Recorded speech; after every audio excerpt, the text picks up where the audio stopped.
Crossover. Oh, killer crossover. Just crossover. It just crossed him over nastily. Another victim to the crossovers. Cross him up and sit him down. Time for the crossover, powered by Everlevel Concrete Repair in Omaha at everlevelconcrete.com. Matt, Josh, good morning. Good morning. Good morning. How you guys Merry doing? Christmas and whatnot. Is that from something? Yeah. What? Something that you've actually watched? It's Clearly. It's a TikTok. It's Spice Adams. nice. Yeah, it's nice. Spice Adams. Because the gave it a Good morning. What's a Spice Adams? He's the big Anthony guy Adams. who does the random faces. A 10-year NFL veteran who played for the San Francisco 49ers and the Chicago Bears at nose tackle. Yeah, but what is he now? Now he's like an influencer, social media. But Big he guy was who does the faces.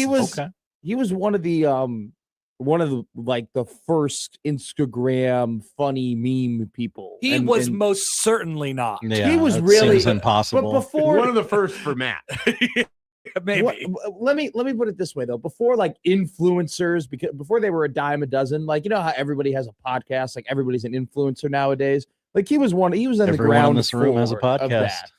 He was on. I don't think that's right. He started becoming big in like 2016. A lot of people were big on the internet before that. But I'm saying like on Instagram specifically. Like he specifically Sure, was Instagram's an been around Instagram before guy. 2016. Yeah, I get that. I suppose I can't really speak to that Instagram specifically because I didn't track it. He was just like a guy making. But I just a think bunch of Instagram jokes. is like just like a product of who's popular outside of Instagram, right? Okay, so this is no. This is great. Yes. 2018 is when he started to go viral. Originally, right? Originally. But there now are people who just get famous on Instagram for being funny on Instagram. And he was kind of one of those first people. Now, Man, he was kind of I'm gonna famous teach you a before lesson here about the Bears. internet. There's always been people who have gotten famous for being funny on the internet. No, I know, but he was one of Instagram is like, one avenue okay, in which people but have been able to get famous. What I'm telling you guys is that it is very easy nowadays, right? Or it's easier now or more common now to just get popular or funny on Instagram for being funny on Instagram. Definitely true. He did it in a time where it wasn't as common. And he was one of the first athletes. All right, to really I can meet you. That I don't know. statement might have more of an impact. I guess if you're breaking down that he was one of the first people to be famous on Instagram, okay, maybe that's okay. I'll concede that's not true. All right, jeez.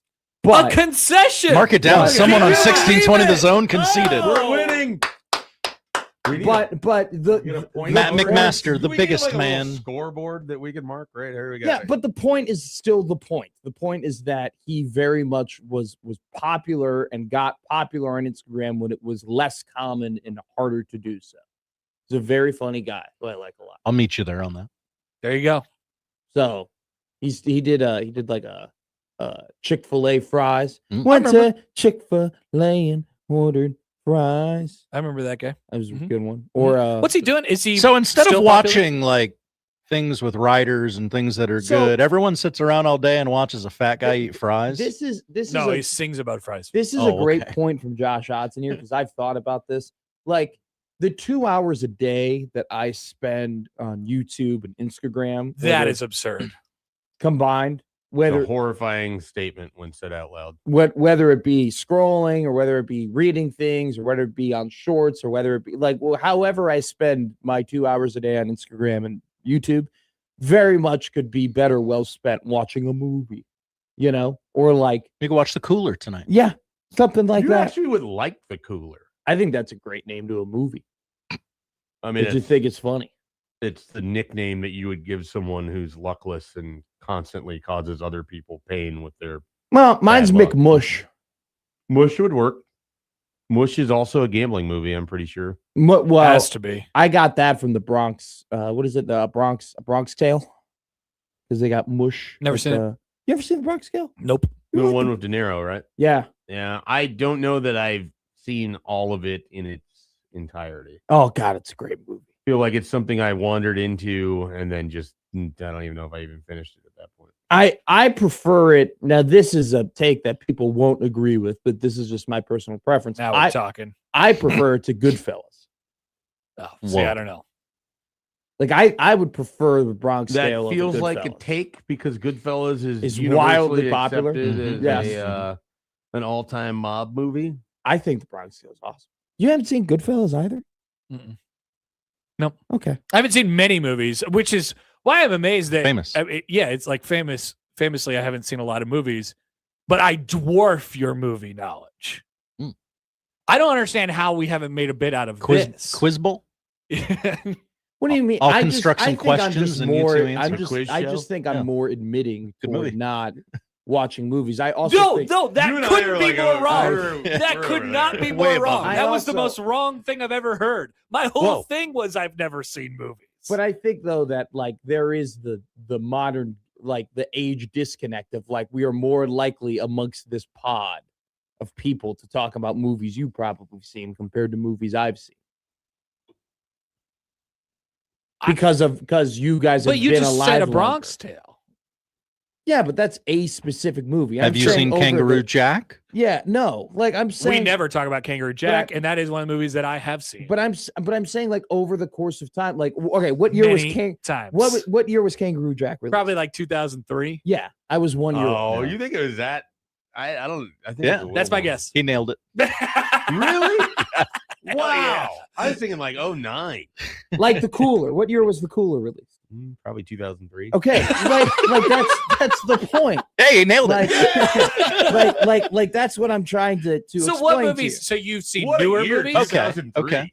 Like it's just hard Good year. for you Who to won be the like I Oscar that trump year? you in movie knowledge when you guys are talking about the same movies that you watched when you were relatively the same age. I've probably So Return your of the King. so your thing is Return you've of the seen King. newer movies? yeah, yes. Is that Precisely. true? Like Green Book. Have you seen Green Book? I would love to have a conversation on Green I Book. have not seen. There's Have an you- exhibit at the Durham right have now you about have you Green seen Book. Richard Jewell? No, That's a Okay. good movie. I've Yes, seen it is. clips. Like, have you seen The Great Gatsby? Yes. Okay, Which version?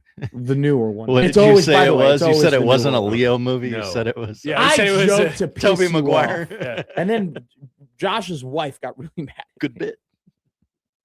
for doing that. I don't. This would be a good thing for Josh to sort of take stock of and maybe come up with a conclusion in a couple months. Just figure out who knows movies less. Okay. I think I know movies Between more you than you. two, because I feel pretty No, good over you're good. here. You're safe. I think I know more than you. I say that pretty confidently. But so here's where I don't- have a you- But question, your movies are more likely to come up in terms of like just jokes and whatnot. do you think you've watched more movies Than him? Yeah. Yes. Okay, but you famously don't watch movies. You just get the quotes from the movie. Well, like That's that. not movie knowledge. I've done that a couple of times, but like, and that's probably It more sounds like it's recently. more than a couple based on. I mean, people in I your went own to life I telling went you to the about. movie theater every Friday with my dad from the ages of 10 to like 15. Okay. So there's a lot up there. It's just I would say like in the I haven't made it a point to go back and watch all of the important things. I most certainly you have know? not either. Because like you haven't seen Star Wars. I'm a massive Star Wars. Correct. None of You them. haven't seen Star Trek. Have you seen the newer Star Trek? No, I watched I'm a a- couple episodes I'm a of big- the television I'm show. a big fan of the newer Star Trek. Have you seen all the Indiana Jones movies? Definitely not. Okay, I've seen all the Indiana Jones movies. I think if there's more than Like- one in the series, you can cross Connor off. Yeah. Mhm. Like Unless there's it's the Hangover. have you seen the Now You See Me movies? So me and my wife have an argument about this actually. Mm. She thinks that we have seen it. Okay. I The am first one. Oh, this is great. I am less sure about it, but to kind of get under her skin, I say, "Hey, look, it's Now You See Me, a movie that I haven't seen." And she's like, "We have seen it together." And then it becomes a whole argument. I still don't think I've seen it. Have you but seen the but I Fast get and Furious movies? I probably like the first one. Okay. But have I- you seen I 8 don't- of them? I don't care. No, Aren't they all the absolutely same not. thing? Yeah. After Fast 5, yes. I I would say I would that never make it to 5. I would say that the first 5 in some way, shape, or form were unique. You know, They were more about like- family. Fast and Furious, Too Fast, Too Furious, then like Tokyo Drift. I kind of forget the 4th one, if I'm being honest. And then Fast 5. Those were all pretty unique movies and did it a different way. 6, 7, 8, 9, like all of those, they are all the same. They are all the same movie. I will not they- watch any of They them. all Don't they all involve some like super bad guy who it's impossible to defeat, and then in the next movie, that super bad guy helps them win. So your point was That's right. doing that whole thing. Your point was that you have seen more movies Yes, than me. for sure. So I could just list off a bunch of movies that I'm pretty sure you. But I haven't just seen. list off about 25 movies. All right, all of you write down every movie you've seen. I guess there is an app for that. I just listed off 25 movies. I could definitely list off 25 movies. If I could go back to when Netflix used to send the physical disc and I could get the list of everything Dude. that was ever sent to me, Great times. that would be pretty cool. I never really did Netflix in its initial stage. Yeah. I went pretty much straight from Blockbuster physical DVDs to streaming. I Same. took an intro to film class and you had to have Netflix as part of the class. And so Whoa. that's why I signed up for it. Mm. And so I've had Netflix basically since 2008. I remember when we Good did the mail envelope Netflix thing because I really wanted to get 17 again with Matthew Perry and Zac Efron. Hmm. That was like the movie I was obsessed that with movie. getting through Netflix. I love a movie where the bit is people switch bodies. Body Okay. Switch movies. Your There- Freaky Friday. Yes. There's There's fun one with Jason Bateman and Ryan Reynolds. What's that one? I've seen that. Bodies. Oh, wait. Say that again? Yeah. Jason Bateman and Ryan Reynolds switch Yeah. bodies. I don't have the name of The it. off Change top of Up. my head. The change up. I saw that one. Yeah. I Body really like- Switch movies sounds like a rewatchables podcast with Bill Simmons. So Definitely. that sounds like Kyle, what are the best Body Switch movies? Apex Mountain of body switch movies. It's Uh, got to be Freaky There's Friday. a Vince Vaughn one where he is a horror slasher Freaky. and he switches with like a teenage girl Mhm. Yeah. and it is fantastic. Yeah. But that might actually be my best version or my favorite version. of Great one. great topic for a movie. Great Yeah. bit. I don't think I'm a Body Switch guy. Full question. Like, Are you you don't a think body you- switch guy? You don't think you could switch bodies with anyone else? Wouldn't it be crazy? The moment of the movie is when they wake up in the morning and they're like, "Oh my god!" What if you woke up and you had boobs? What if you? What turned a into Ryan hilarious Reynolds premise. While you slept. I feel immediately I'd become very stressed with the amount of calls and creative pressure that I would have to make a good Deadpool movie, along with the stresses that might come with producing another good football team. year He'd in and probably be year out. stressed out Ryan about doing a Reynolds, but radio you're show. Actually, in Wales, running the soccer team at that. Yeah, time. yeah. You're not worried about Deadpool. You're worried about getting the Mhm. promotion I don't know. to the I Empower don't know, One. man. I don't think being Ryan Reynolds sounds as great as maybe it sounds. Like I think that guy's got a lot of things going on. He's married to I Blake think being Lively. Ryan Reynolds sounds pretty great. He's married to Blake Lively. It's pretty sick. You know why? They're friends with if Taylor someone's Swift. mad at you, like I'm Ryan Reynolds. What are you gonna do about Yeah. it? Also, but I own there's the soccer there's team. been some rumors that, like, about that relationship and the difficulties that have come about it. I'm in the The gossip. the Zone? gossip zone. Wow. Yep. Still married to Blake Lively. Pretty sick. Did she come back in the? See, I never finished The Town. Oh God. Oh yeah, she comes back. You All didn't right. finish it. That Whoa. No, Surprise. Finish the town. Yeah, definitely finish the town. I never finished The Patriot. What how far into the town? Well, What we all sat there at Schaefer's house and watched it until You were done. well, I mean, it was time to go home. It was basically up until whose car we taking. after the yeah. championship games or the Howard divisional does not games? remember this, but Yes. he would come into the studio in 2021 and randomly just start talking about Shy and Xbox. Yeah, Coke and Xbox. Mhm. And then didn't know They act one. like you wanna wanna give a act crap you about give a Shine. Shine. In particular, he'd be like, "We'll leave you in the rear view." I can't do the voice. at all. You're attempting a Boston No, accent. I is don't. great. I don't do accents. Like I don't want to. But Fair enough. he would just do it. All you and care about it is just Coke and became Xbox. this like thing, and I would just sort of accept like he was just going to be Why? talking about. Why are you Xbox mad? and Why are Coke. you mad? What'd you do? What'd you do? Why is he all mad for? I don't. What was that? That's one? when he shoots the guy in the leg Oh, twice. Why? Oh, yeah. What'd you do? I got to the point where John Hamm reveals to the woman that Dougie is a suspect in robbing her bank. Okay, there you go. That's where I Things got. start to happen. At Yeah, that you point. should finish yeah. the Plenty town. more after. Yeah. I was in the bathroom. Clip your nuts. Clip your nuts like I clipped your daddy's. I have this That's weird. exactly. I We're have going this, to bathroom talk. Somebody wrote that. I have this weird skill of going to the bathroom while Connor Happer brings me up in some sort of conversation. Really? Like, What do you it's- mean? This is like probably the fourth time I've been in, because for those who don't know, that when you're in the bathroom, you can hear 1620 The Zone. You could change the It's channel more if you fun want. for people to imagine that at your house you have a radio blaring 1620 at all times. No, but I was in the bathroom and you guys, I was brought up, and this has come up multiple times at this point. Was it today? It was today. Was it about the Gare Bears? No, I don't want to talk about that. I'm getting very upset about it. I thought that's the only time we talked about I you thought today, so though. too. You were talking about Super Bowl bets, and Mike Schaefer brought up you don't think Matt McFutures knows He did about say that. certain He did say Super that. Bowl bets and whatnot. I laughed out loud when you said, "Is there a reputable place that has tails bets and the heads bet and whatnot?" And you go, "What idiot would bet on heads or tail?" Right here, I bet $50 on it. What was the juice? I think at the time it was minus 104. Dear Lord. Like you were saying. And I bet $50. I won. It was the Kansas City San Francisco game, and it was tails. And I bet But tails. they took your money. I don't care. I made money back on it because I won the bet. Yeah. And then you guys were This you were is how guys what are Vegas exists. what are like you the get what are that, the like right? stupid bets that like people are going to make? First off, Josh and I had a whole segment on it earlier this week of all the stupid bets we want to make.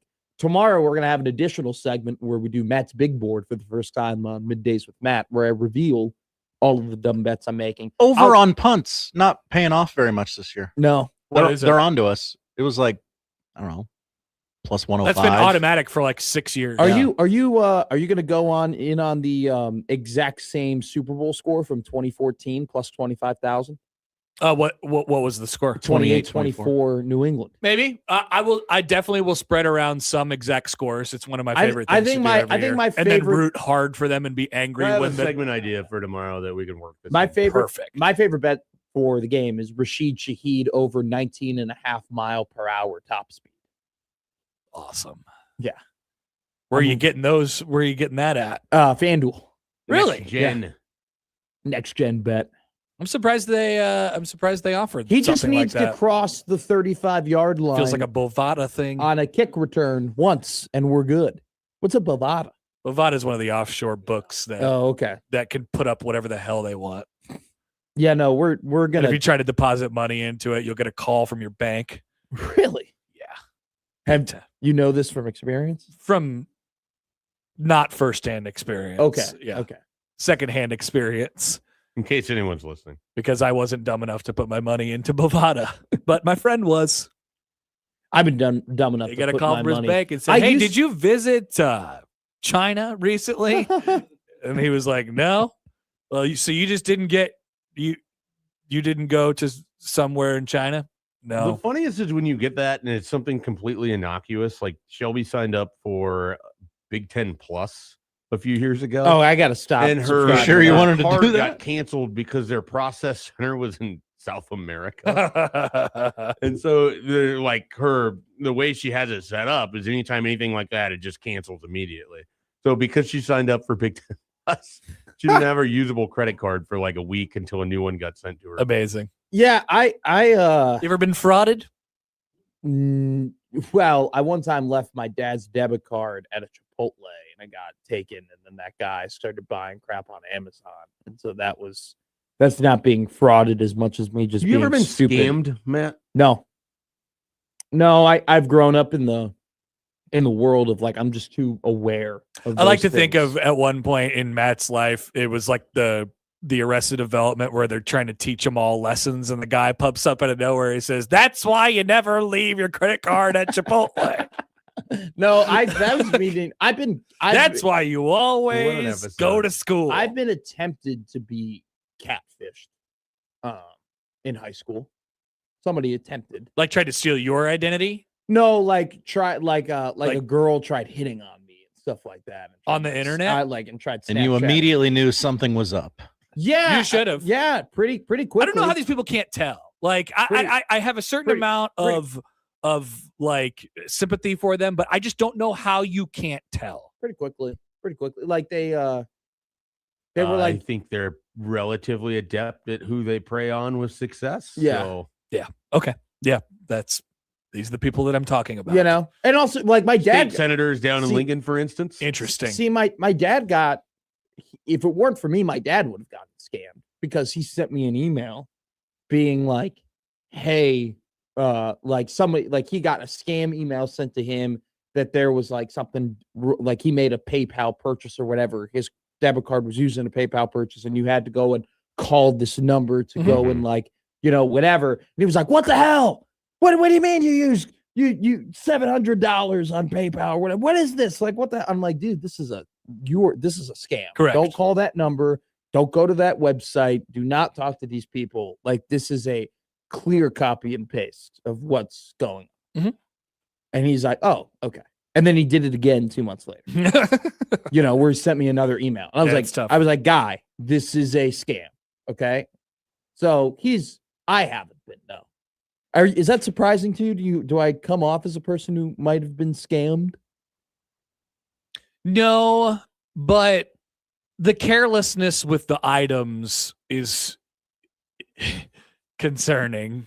Carelessness of items. I agree. The very thoughtfulness in which Connor chose his words as he said that was great. You could just say you come off as an idiot. You know, that probably. No, That's you're not not an what- idiot. yeah. I'm not an idiot. I just the carelessness of the items is very specific. That doesn't make you an idiot. I like attempting to put words in your mouth. Doesn't make you an idiot. Makes you careless about I'm just the careless. I'm items. careless about things. Exactly. Did you listen to Wacky Guess Wednesday yesterday? No, but I heard who the guest was, and was- that was pretty funny. It was Yeah, great. Schaefer shared it in the face group, when right? The photo that I got yesterday of like your face. I can't believe because What'd you talk to him about? It sounded mostly like he just talked about Matt's prestigious career at Notre Dame. Yeah, he wouldn't really give us any dirt. there wasn't any dirt other than that one time with the penis. But like other than that, you know, I don't have any follow-up questions. Y'all don't have 100%. any follow-up questions to that sentence. Nope. I'm going to question the journalistic integrity of everyone in this room. because they don't want the dumb story. That's why there was an overhead picture, and I was a part of a group of guys who thought it'd be funny if we spread out, you know, in the picture to make a shape of a dog, you know. Mhm. And so when they took the overhead drone shot, it would come back and they're like, "Oh, there's a you know thing in our picture." Yeah. So that was a big And scandal. Mr. What was his name? Boyle. Mr. Boyle wasn't happy about it. He didn't care. He didn't care. But didn't care. Boyle, right? I got that right. Yeah. Shea Boyle. I thought it was so funny when he brought up my hockey career. He didn't bring up like, you know, like any of the goals I scored or any of the team success or anything like that. Like he just brought up the fact that I got hurt all the time, and his brother was my athletic trainer. His brother Pat was my therapist, He knew. my physical therapist. Is He it knows. possible that he didn't know your statistical achievements from high school? Well, I did score a goal right in front of him one time. He could have brought that up. That was pretty cool. He may not remember it. He probably the way doesn't that you remember that. I was in the playoffs. You better remember it. Ooh. It's a long. Well, I guess it wasn't that long ago. No, it wasn't. It was 5 years was ago. Actually, it was 7 years ago. All This was in 2019. We're getting farther and farther away from high I school. don't know. My which is whole good for brain me. got erased We pre-COVID. are. I have a 20-year reunion this summer. You have, I have a 20 Really? year how do you feel about Fine. it? I have a 5-year reunion this summer. You gonna go? There's a 5-year reunion. You Um, got to get out of that. I Yeah. want to go. I want to go to my I family. don't think it's time yet. I want to see some guys. I'm also still in the part where it's like I talk to a lot, almost Yeah. all my friends. That's true. those Yeah, you friends know from high what? You make a good point. Like this might actually be the best time to do it You because also don't live in Chicago now. So That's it's- true, too. You have people are going to be more interested in you now Yes, than if you very were true. still there doing nothing. $1,000,000%. Like it is. It will people are be. gonna be like, "You live in Nebraska. What are you doing there? It'd be- Why are you there?" It would be more notable Yeah. for me to go now. And also, like we still are at the point too where it's just like if I were to go to that reunion, it would just mainly be I would say hi to 10 people I haven't seen in a while, and then the other 15 would be like, all right, it's Friday night. Now, will you be compelled we to ended make up up a doing. fake girlfriend from Nebraska that couldn't make the trip with you to try to impress your I friends? don't, yeah, no, not, I don't need that. I don't need that. I don't need to impress people by having a woman in my life. I don't need The other a, day you were Okay. pining pretty hard about getting married Commend that. and you're 23. So, I want to get married at some point in my life. well, yeah. I mean, you're Good goal. 23. There's a lot of life left Yeah. in theory. In Plenty theory. of life. In Plenty theory. of life. Theory. We have to put that out there. I mean, But no, I mean, I don't need to impress anybody because I have a girlfriend. I mean, if that was the case, I would have a girlfriend. Is it impressive to have a girlfriend, or is it impressive to question. not have a girlfriend? poll question. I mean, if I wanted, at this time in your life, if I wanted to have a girlfriend just so people could stop asking me about it, that would be Look, very I'm- feasible for me to do. I'm 30 whatever, and I think it's quote unquote impressive when people don't have a girlfriend. I'm like, wow, damn, they're Because just like you married your high school Out there sweetheart. doing I it. know. Yeah. They're just out there just doing whatever they do, bopping around. I wish I was you. You No, know you what I mean? don't. Definitely. You don't. There's a chance that if this 5-year is in the summer, is that when it's going to be? Yeah. We're crashing. We Ooh. should crash. Can we do the show from Chicago? 1620 to Chicago. We do it a week in the summer. Everyone goes to Chicago. Lots of talk shows do that. Like, hey, Jimmy Kimmel live in Chicago. exactly. We can go from the Well, Chicago theater. There was supposed to be a planned trip out to Chicago to go to a football game and see my family and everything with people from the zone, but that's kind of been canceled. So Oh, that could still happen. You Why guys, has that you been guys can canceled? come with. No, that could still happen. So, well, if you want, yeah, I think my mom would like you, and I think my dad would like you. I bet. Great. You have? Yeah. This is the third time I've informed you of this. Oh, I can't lie in. Yeah. I forget you were there. You were very forgettable. Whoa. Wow. Clearly, I don't remember. It's all right. I'm okay with that. Some people don't forget. I never forget. People don't forget. That's the You crossover. never forget, but you just forgot. I forget everything. That's the crossover. Powered by Everlevel Concrete Repair in Omaha at everlevelconcrete.com. Middays with Matt up next.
I need your help. I can't tell you what it is. You can never ask me about it later, and we're gonna hurt some people. Whose car are we gonna take? I have a lot of things I want to get off my chest. That's an absolutely horse crap call. Make room for Daddy. But they are who we thought they were, and we let them off the hook. Chicago is.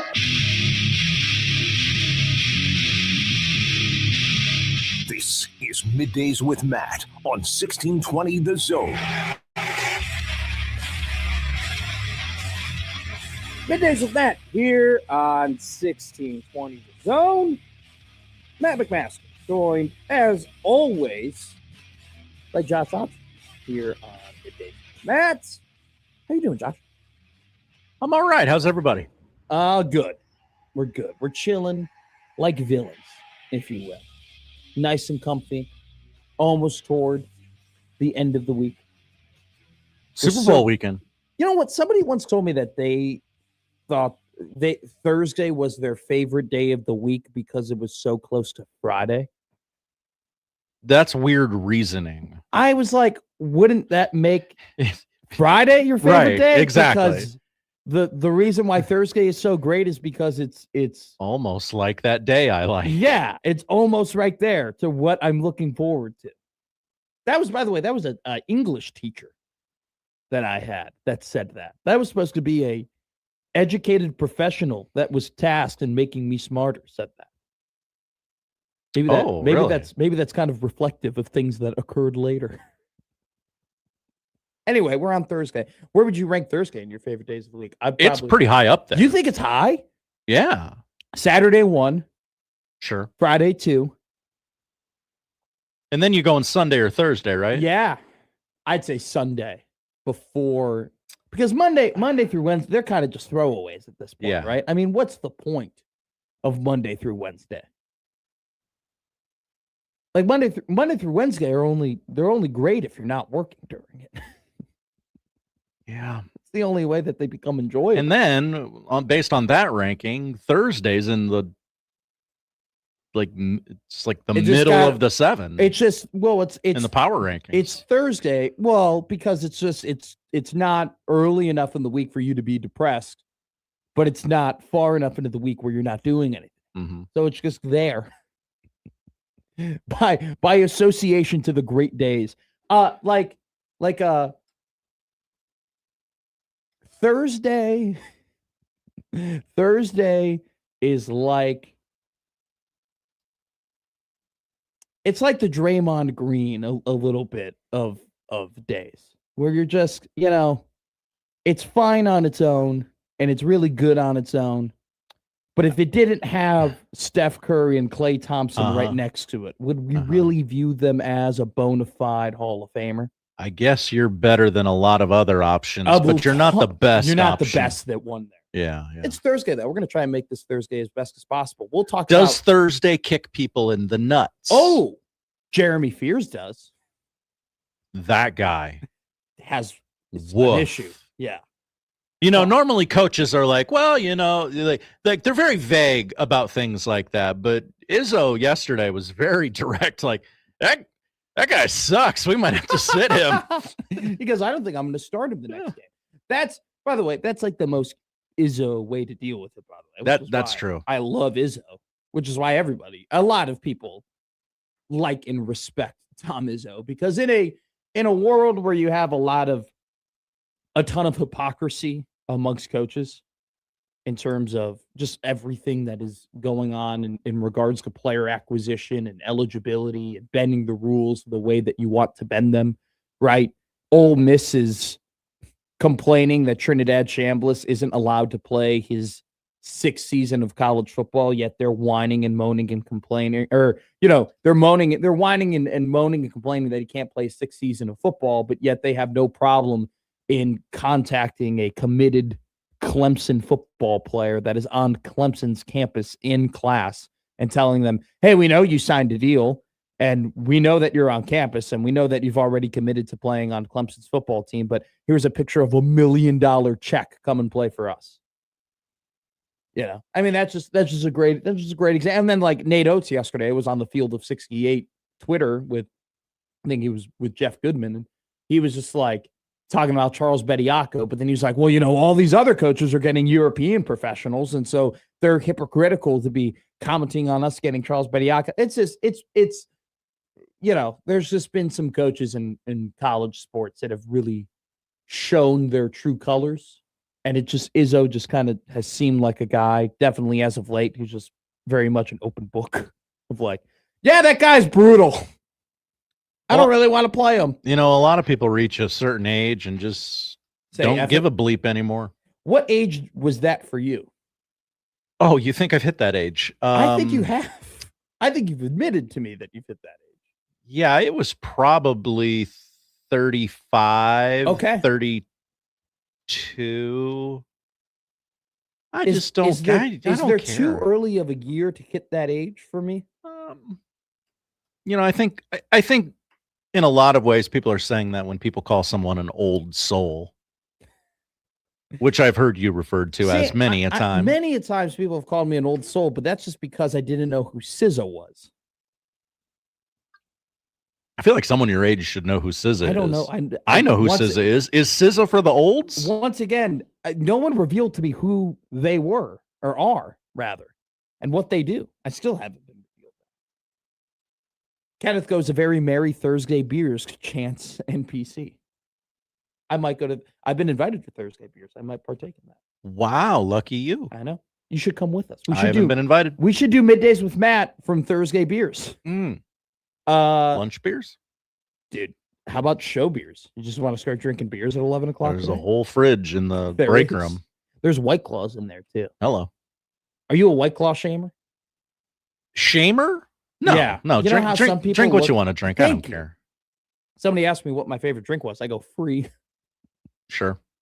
Whatever one I don't have to pay for. You are that precise age where that's all that matters. See, but I'm not the guy that goes, what's your favorite beer? And they go, cold. Like, I'm not, I don't know. That's a little overused for me. You like everything? There's not an alcohol you don't dislike? That might be a red flag. Whoa. There's plenty of alcohols I don't like. Gin, miss me. No, thank you. Same. Tequila, though. Oh. Are you a fan? Are you a tequila guy, Josh Johnson? Yeah. That doesn't, you look like a tequila guy. I don't know what that means, but I just kind of sense that. Hell yeah. We still very much are in the part of these shows where I'm still trying to find out more about you. I think you have plenty of what you need to know about me at this point. So we'll talk about a lot of things today. Super Bowl is right around the corner. Roger Craig. Well, it's been revealed that he is going to be a Hall of Famer. We find out tonight at the NFL Honors Awards, amongst other things, who the other Hall of Famers might be. Josh and I will talk about other Hall of Fame snubs that we would like to see go in the Hall of Fame. At the same time, though, some of the Hall of Fame snubs that I have may very well be inducted into the Hall of Fame tonight. So we will talk about that during the show. Trinidad Chambliss, we already brought that up. Not getting a 6 year. We'll see how that progresses. Dayton Raiola, the tight end? Yes. Wow. As we all predicted. Interesting. Very interesting. Nebraska's longtime 2026 commit who then decommitted, and then his uncle got relieved of his duties, and then his brother transferred to Oregon, is going to Oregon to no longer play quarterback like he might had with Nebraska. Instead, he's going to play tight end. It's funny.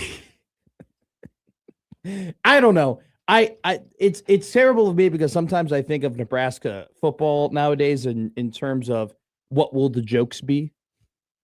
Okay. Like this. Like, what's the happened. chat gonna say? Yeah, like, hey, this occurred. I wonder how very well mannered the Red Sea Scrolls might react to this. That's how I think. I'll just bury the lead and we'll talk about it later because I think it's important to talk about. It doesn't really matter. Okay, it doesn't. But at the same time, it is funny to now just put in a sentence, well, it's 2026 quarterback went to Oregon to be a tight end. Dayton Raiola. Dayton. Thanasis Antetokounmpo handshake. No, I don't know if it's so much. 100%. I disagree with that. If you watched his tape. No, I watched that kid play a whole football game on ESPN. He's athletic. He's big. He's pretty strong. He's fine. Yeah. He's got a good frame. You know, it was funny when Dylan was seems to have no individuality. No, it was funny when Dylan was playing. People were trying to tell me, they'd be like, it's kind of built like a center. Maybe they should. Now people would say this jokingly, but they'd be like, maybe you move him the offensive line. They're like, he doesn't have a build of a quarterback because his dad was an O-lineman. Makes sense. Dayton, though, got a good frame. I think guy's big. He's fast. He looks like he could take a couple of hits. He was way more of a running. I mean, people complained all the time about the lack of mobility from Dylan Raiola. Dayton Raiola had no lack of that. So maybe, I don't know if he's, I'm not going to say he's going to become Kenyon Sadiq by any means, or he's going to become a first-round NFL tight end. Don't put that on the internet that I'm saying that. But he's a good enough athlete that maybe he could develop into something. I don't think he's Thanasis. Time will tell. It just also was very clear, though, after watching him, that he was not going to play quarterback at the University of Nebraska. So we'll talk about that. We do also too want to talk about Creighton basketball and give our heartfelt thoughts, prayers, condolences to the entire Creighton basketball family and specifically to Josh Dix and his family, as his mother, Kelly Dix, passed away early yesterday morning. I'll tell you this, Josh Hodson had to do Blue Jay overtime yesterday after that game. And in particularly had to do Blue Jay overtime after John Bishop and Greg McDermott were on the air together. And I would say that post-game interview that John did with Greg was one of the more powerful mediums of radio that I've been able to listen to. You could hear the hurt in Coach Mack's voice, and you could hear just how much he cared about and cares still about Josh and Josh's family. And you can just hear in how he talked about everything, just how difficult of a day it had been for that team. And I'll say it was, John did a phenomenal job of, after Mac leaving the interview, closing out the show and putting everything into perspective for the people that were listening. So I want to give a massive kudos to John Bishop. Very, very, very proud to call that guy my colleague and somebody who is my friend in this business. And I want to give an incredible kudos to Coach Mack and how he put that all together and the strength of him, because you could tell that Mack was going through it too, and just how difficult of a day that had been for the entire team and how difficult of a night that had been for the entire team. It was very difficult to talk about the basketball perspective of that game after hearing everything that happened and what they had gone through. And I want to say that the fact that Josh Dix played yesterday is incredible. The fact that, and it does not matter how many points or rebounds or assists or anything, like it does not matter how he performed. The fact that he was willing, with a heart so heavy, I can say without I could say without a shadow of a doubt, I've never felt that before. The fact that he could play through that with so much on his mind and so much on his heart and so much on his body that he was willing to push that all aside, which is an impossible feat to do, by the way, and go out there and compete for his guys and play for his team is absolutely remarkable. That young man, if he didn't have your respect already, which he did for me because I think he's a really, really good basketball player, it has been very good for this Creighton basketball team. If he didn't have your respect already, he earned it in spades yesterday. We had sort of been alerted Yeah. that this had happened, and throughout the afternoon, I kind of found myself wondering, is he going to play? I saw him on the court. I was shocked. I wouldn't play. Like, okay. I mean, they got a plane for him. They got a plane for him and said, go home. And he said, no. Like, how easy would it have been to go home? Like, there's, I don't say this flippantly, there's very little on the line for them at this point in the season. It would have been very easy to get on that plane and go home and be with your family, which is certainly more important than a game. And there is nobody on that roster or that coaching staff that would have blamed that young man for saying, hey. Nobody in the post game, if they lost the same way, would have said, well, we didn't have Josh here and that really hampered our game plan. No, nobody would have said anything. Nobody would have blamed it. The young man said, my mother died today. I have to be with my family. And yet he said, no, these are my guys. This is my team. I'm going to play this game. And just in just the fact to be out there and play the minutes that he did, battling through what he was battling through, the just insurmountable sadness that comes through a loss of that magnitude is a remarkable feat of strength. And so we're really not going to talk about the Creighton game because I think they had an off.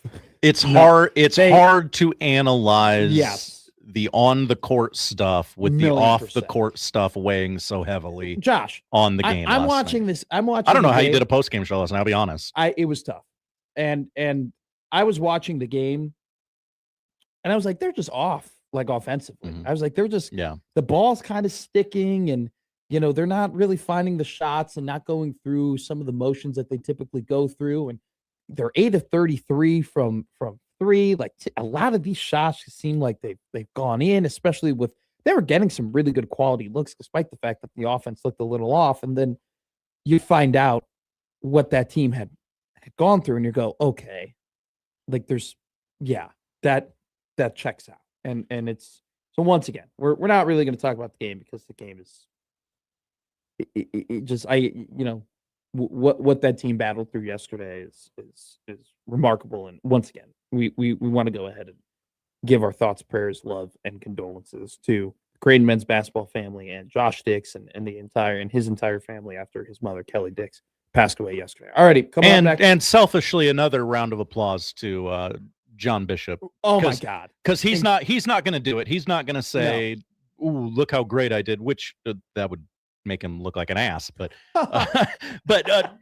credit where credit's due. He handled it perfectly, threaded the needle beautifully. And also too, John travels with the team and talks to these players and talks to these coaches and has, in his long time of being the voice of Creighton men's basketball, has developed relationships with people. He's a part of that family. When they go through, it's been a very, difficult day.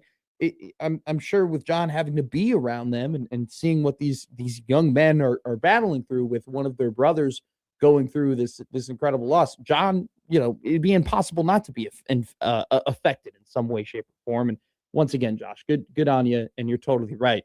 John did a phenomenal job yesterday throughout the entirety of the game. So once again, I want to give our thoughts, prayers, and love to Creighton men's basketball and Josh Dix. All right, coming up next, we'll talk about a little bit more of college basketball. Pretty entertaining night. through and through. Massive upset that we will talk about that nobody saw coming here on Middays with Matt. Middays with Matt on 1620 The Zone.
Now, back to Middays with Matt on 1620 The Zone.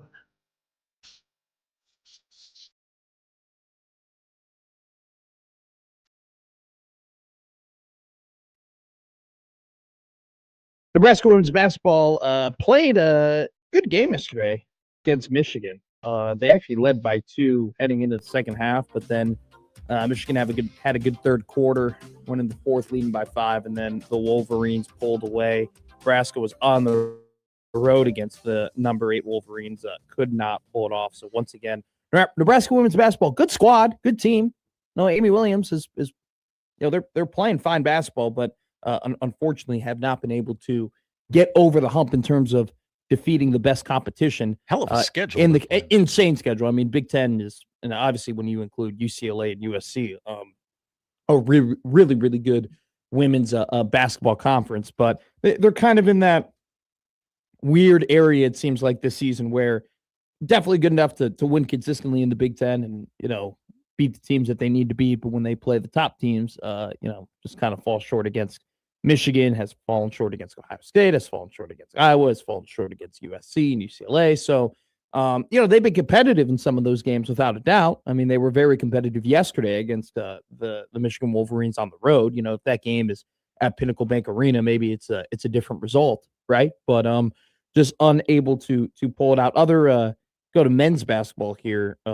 Pretty interesting night. Let's call it an interesting night at the Big Ten. First and foremost, okay? We told you. It's a trap. Why weren't you listening, East Lansing? It's a trap. I mean, we told you it was a trap. We gotta run a billboard in East Lansing or something so they know to listen to this show. I mean, Minnesota has become, I almost don't want to call going to the barn trap games because they're obviously traps. The team has lost 7 games in a row, but it's an arena that is going to get loud, and you're gonna be able to build momentum there in the barn. And then on top of that, yeah, they lost 7 games in a row. Many of them were close. A couple of them were in overtime. So it's a team that also has a coach that I think very highly of. I think Nico Medved is going to be somebody to not mess around with in the Big Ten, as long as he can get that kind of financial investment from the University of Minnesota, which can seem to be hit or miss. But, as long as they give him some resources, I think Nico is going to be able to be a very competitive in the Big Ten when it comes to Minnesota, as long as he gets those resources. But 76-73, Minnesota, I watched some of that game. They were leading by 10, for a good portion of that second half. And then at the end of the game, they kind of let things get way too close to comfort. But 76-73, Minnesota 11-12 in the year. Michigan State, moves back. It's going to definitely fall now in the rankings after that loss. I mean, I understand that Minnesota, like we've kind of communicated here multiple times before, better than their record indicates and more competitive than what their record indicates. Still, can't be the number 10 team in the conference or number 10 team in the country and go on the road and lose a game like that. And also, too, I mean, Minnesota, until the very late stages of that game, seemed like they had that game, in hand for a good portion of it. Iowa, statement win against Washington. Washington had been kind of trending in the right direction in terms of getting back onto the bubble in the NCAA conference tournament picture. Iowa goes on the road, and once again, who the hell decided that Iowa was going to tip off at 10 p.m. their time to play Washington? I mean, that was ridiculous. But Ben McCollum had his guys ready to go. Talk about another new head coach in the Big Ten that has things going in the right direction for his squad. I mean, it's Ben McCollum. His dream job was basically to be the Iowa basketball head coach, and then their very first season, they're already finding a very good amount of success and have definitely kind of flipped the script from last season to this season. Big upset, too, in the Big 12. We kind of mentioned to you that this could happen. I didn't want to call it a trap as much as it was a BYU's got to be careful type game. They lost 99 92 yesterday to Oklahoma State, who Everybody's a little bit nervous. they were in need of a signature win, and they got it yesterday at home against BYU. And then the big one everybody's talking about, Gonzaga. What happened? What are you doing? Entering yesterday's game, Gonzaga was 2-47. Or sorry, Gonzaga was 47-2 against Portland. Portland was 230th in the net ranking. Whoa. The Portland hadn't beaten a ranked team since 2014 before yesterday. They had a winless streak against ranked teams that was even longer than Nebraska football. That's incredible. Big upset yesterday. They had that game in hand pretty handily too. I kept looking back at like the score throughout the night, being like, are they still leading by 6? Are they still leading by 7? Are they still leading by 5? Are they still going bucket for bucket right now? They did. They took a 6-point lead after one half against Gonzaga, and then they outscored the Zags by 1 point. They just kept pace with them. They scored 48 points in the second half against the Bulldogs. Insane. 7-point victory for Portland, who was 10-14 before that game. Yeah, I saw the score, and I was doing a little scoreboard watching last night. I'll be frank, I didn't tune into the game. No, neither did I. Their coach is injured. Yeah, I'm reading. So basically, yeah, I saw the story too, that they they ran out of players. Okay.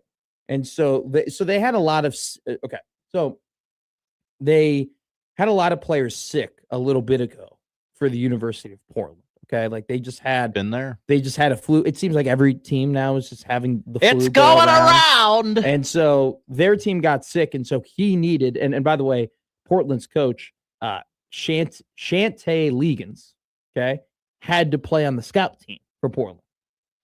Josh, he didn't get hurt. He tore his Achilles.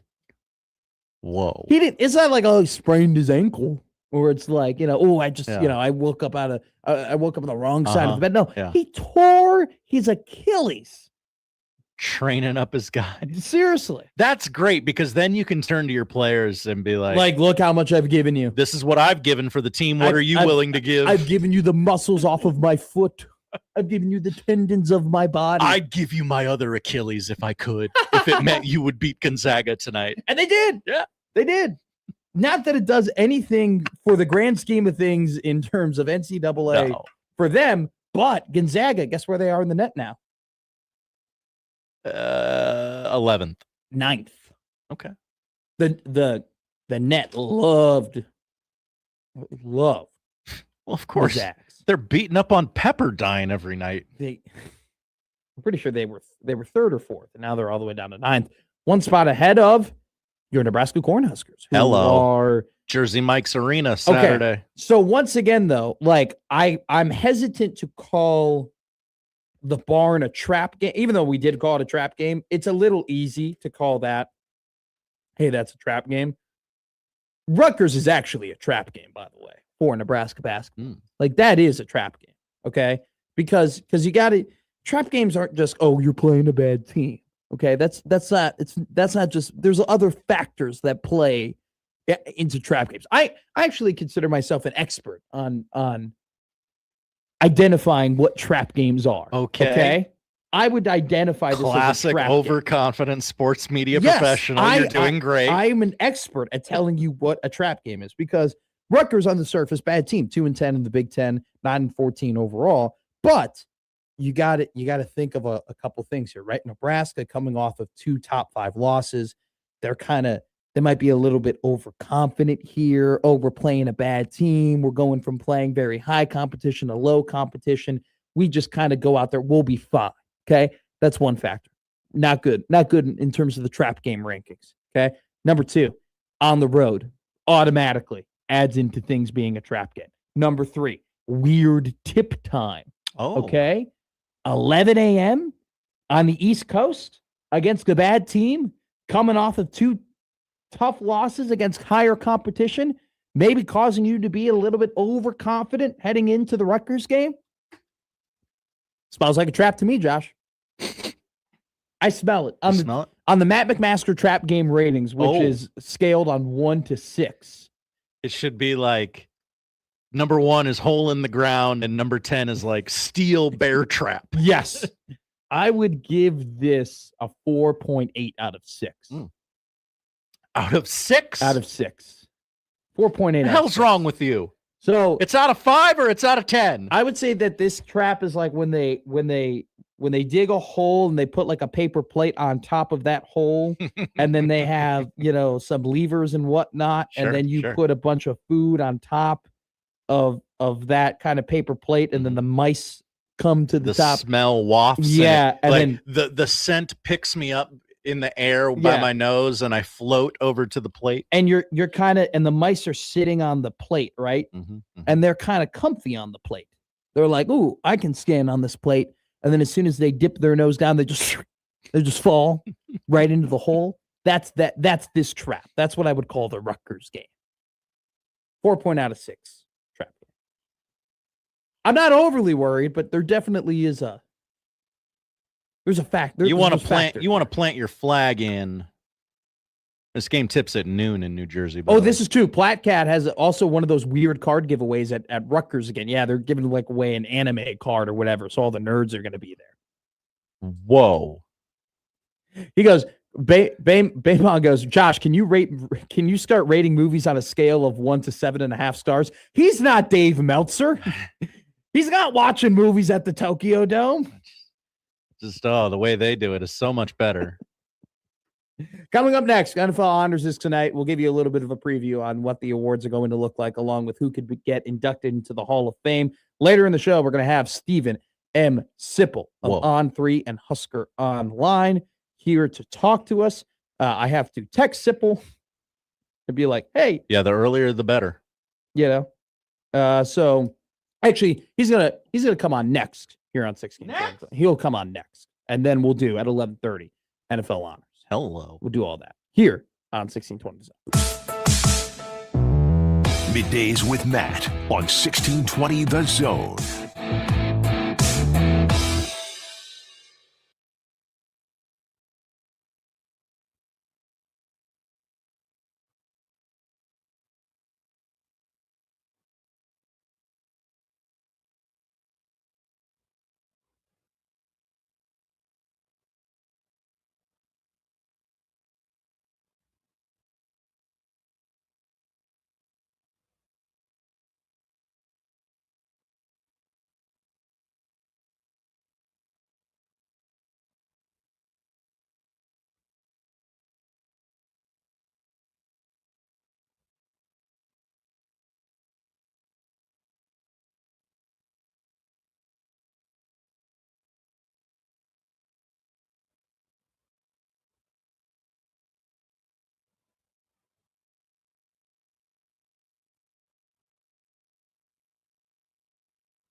Now back to Middays with Matt on 1620 The Zone. Enter online at 1620thezone.com to win the following contest. Journey's going to be in Lincoln celebrating the Final Frontier Tour Thursday, April 9th at Pinnacle Bank Arena. Don't forget George Thorogood and the Destroyers with Marshall Tucker are in the Metro this spring, Sunday, May 17th at the Astro. And finally, Chris Stapleton is in Lincoln for the All-American Roadshow Tour featuring Nikki Lane. That's on October 7th at Pinnacle Bank Arena. Enter online at 1620thezone.com for a chance to win your way to one of those events. One man who you don't have to pay a ton of money to go to his events to listen to him speak. He's actually free on the radio at 93.7 The Ticket every day is Stephen M. Sipple, also of Husker Online and On 3. Sip, how are you? I'm doing fine. How are you doing? I'm doing okay. I'm kind of getting into I'm kind of getting into the groove of things a little bit of talking on my own show 4 hours a day. You know, we're just kind of getting a groove. I got to get a new routine, you know, got to get used to that. Get the groove. Yeah. It's always about getting a groove. It's finding your groove. It's just about everything. Yes.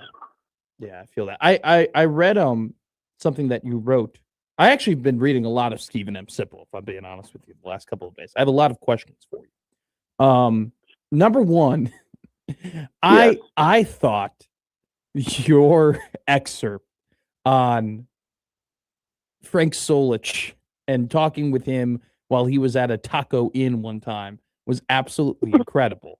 And the fact that he's a psycho enough to take the breading off of a McDonald's McChicken sandwich because he's that healthy. My question to you, Steve, is have you done anything like healthy like that you're kind of guilty to admit? Yeah. Okay. Yeah. I don't, off the top of my head, nothing that organized. Just okay. I just don't eat that much. That's the best way to say it. I agree with that. I think that's a good strategy. That's what I do. That's what I do. I fast. I fast basically every day. Yeah. You know? And then you have 2 meals. Is that kind of what you're on to? Yeah. Okay. Yeah. I think that's it. It's my eating habits are not. I'm not saying they're good. They're just I just don't eat that much. And I try not to do a lot of fast food or any fast food. But Frank, more importantly, Frank was fascinating. That Taco Inn thing was interesting to me. I didn't include all of that conversation. It was fascinating to me when he was the head coach. I'd be like, man, you're sitting at Taco Inn. You're the head coach of Nebraska. You're sitting at Taco Inn. Sure. But the more interesting thing to me I think it was that conversation. He was at Taco Inn I asked him, what do you do workout wise when you're sick?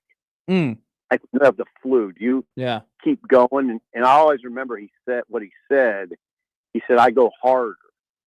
And I didn't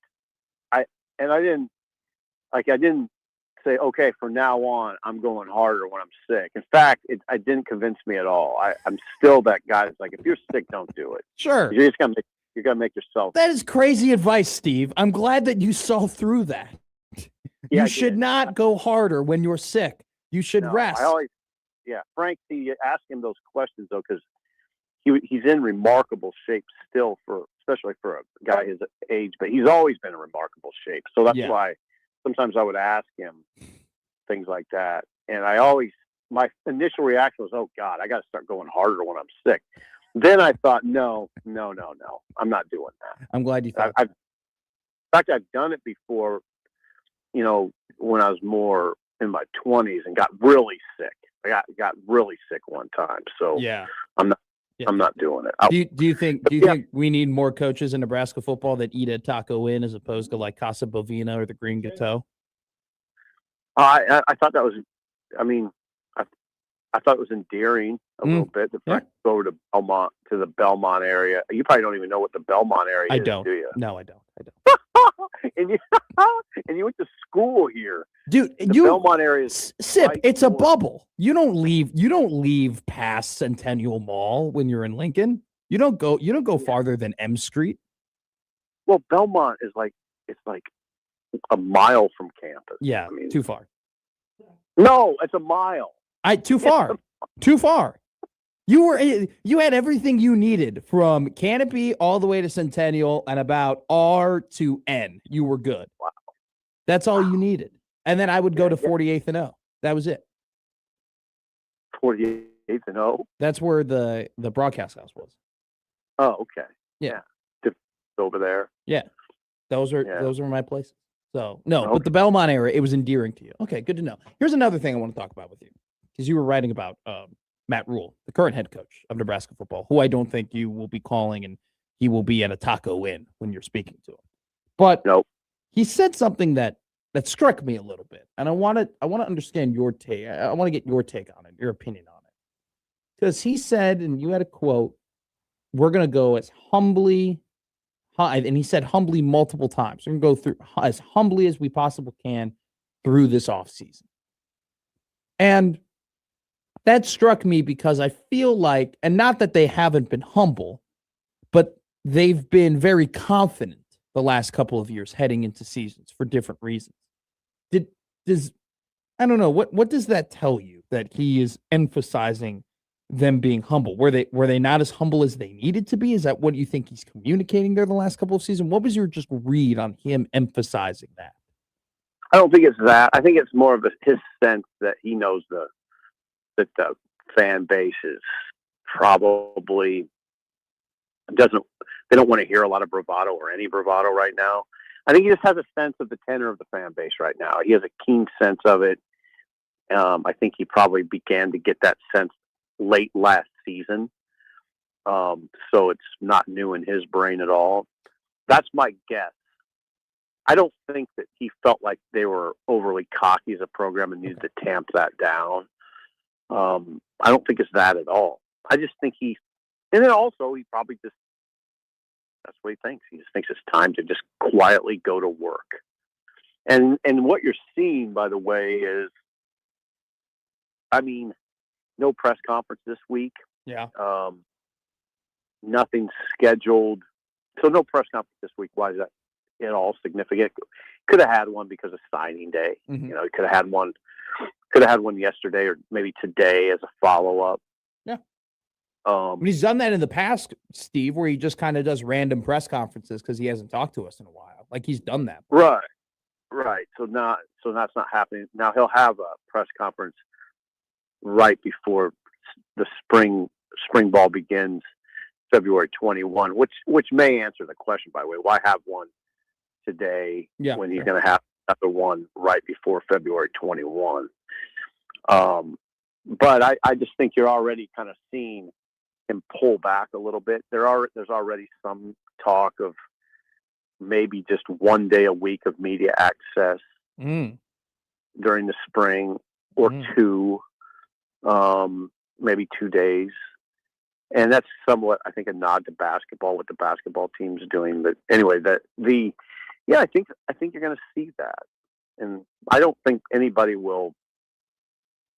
that would be greeted with negativity by anybody, including the media. I mean, 1 day a week would be fine. I mean, it's not perfect for me. I like a lot of access, but yeah, I get it. I get where he's coming from, especially where Nebraska is right now. And it resulted from a program or a question from Kyle Crooks, the play-by-play guy, who asked him, what is, Indiana made this big step. Everybody brings up Indiana. Indiana made this big step. What is, what did he say? Like, what would you tell fans who are hoping for that? Yeah, hoping for that type of thing from Nebraska. And he said, it's not time to talk. I'm not going to answer that because it's not really time for us to go in that direction. We just got to quietly go to work. So because I agree with you, right? If they were to limit the media access, right? If they limit the amount of times that he talks to the media, to me, I'm like, okay, 1 day a week is fine. Like, I'm not mad from we get a less access perspective, right? But I do think it is kind of curious if they were to do that, to limit how much he's put out there, because do you think that people could take that or interpret that as maybe he's regretted some of the openness and some of the things that he's said in the past that people have held against him?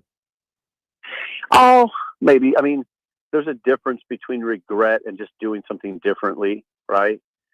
Okay. Yeah. It doesn't. I don't think it has. Yeah. Doesn't have to be 1-to-1.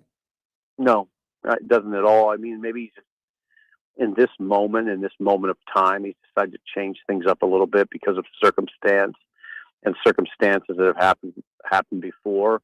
But that doesn't necessarily mean he regrets what he did before. I thought it made a lot of sense. I always think it makes a lot of sense for a new staff when they come in to open their arms to a fan base that's very passionate and allow that fan base to get to know them and understand them.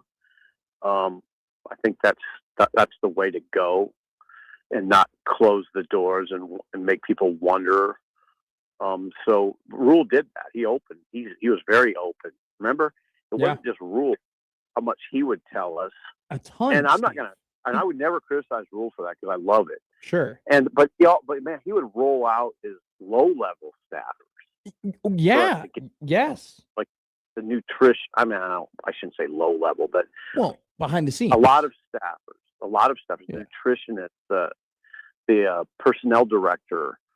Remember that there's that time when he allowed us to talk to them and interview them. So yeah, I'm not going to see that now. Like he says, time to work. Yeah. You know? Well, there was that. They had that one specific day where it was a lot of the operations people that you don't typically see, and they kind of rolled them all out, and you talked to them, and you got as much. Didn't you talk to the nutritionist at some point too? Like I don't. Yeah, the nutritionist, assistant personnel director. Yeah, that's not normal. And I agree with you. Like I think that he did a very good job in the beginning of being as open as he was and communicating very clearly to people what they wanted and what they were doing and what was going on behind the scenes. Yeah. And I think people very much appreciated that because of what came before him, and that was not there. But I do think the lacking of results has definitely made some of those things that he has said to become more negative than as what they were before, which was positively received. What all this discussion, the bottom line to it all is this is a results-based business that chosen. Mm-hmm. And what this discussion does is underscore that. Yeah. That you can have a very PR conscious head coach, mm-hmm. and someone who in fact is extraordinary in that regard, Matt Rule, he's extraordinary as a PR person. He's a great face of the program that way, but that only takes you so far. That's what this is. That's the takeaway to this discussion. In fact, very much the takeaway to Matt Rule's tenure here. He's a beautiful person at the podium. He's great at the podium. He's really good at the podium. He handles the podium as well as any coach in any league, I would say. But this is at the end of the day, what happens in this case on Saturdays is what matters much more than anything. Yeah, without a doubt. And I think you put it perfectly right, where it's he's great at the podium, and Monday through Friday he kills it, right? Monday through Friday, he knows what he's doing. But if you don't produce on the day that matters more than any of those other days, we're gonna look at Monday through Friday and we're gonna think it's BS as opposed to the substance that we thought it was before. And I hate to say it that way. I hate to say BS because it's not BS, but I get it. People are gonna look at it that way. That's I'm more communicating in the eyes of the people who are angry than than how I view. I don't think. I mean, when he just goes ahead and says this is what we're doing, that's just the truth in some instances. They're just doing that. That's not BS. That's just what they're doing, right? Right. I wanted to quickly talk to you about Eckler, and then I'll let you go here because this is always a great conversation with you. I was very upset, especially yesterday, that Eckler left. I think learning more, probably got a little bit over my skis, Steve, in terms of my anger about it, because it does seem that there's more that indicates that they did a lot, and in some instances they're just there wasn't a whole lot more they could do to try and keep services for Mike Eckler. And I think I've been trying to balance that in terms of, okay, they did a ton monetarily specifically to try and keep him. But still the sting of having a high quality coach, leave, it lasts a while. And it's disappointing to see that a guy that has been very valuable to the team leave the team, right? How do you are you balancing that at all in terms of, man, it sucks that he left and it's bad that he left? But at the same time, they did enough, or is it to you, this isn't a knock at all on Rule in terms of Eckler going to USC? I don't knock on. I don't consider it necessarily a knock on Rule. Okay. I think some of it comes down to that it's two guys that couldn't really come to an agreement on how they wanted to go forward together. There's no doubt that Eckler wanted to help on defense, and that it just wasn't available because of circumstance. Yeah. The rule in the circumstance mainly that I'm talking about is Rob Orich. Sure. So Rob Orich comes in. Okay, so in an ideal world, Eckler would coach special teams and linebackers. Mm-hmm. So they go to a 4-2-5. There's only two linebackers.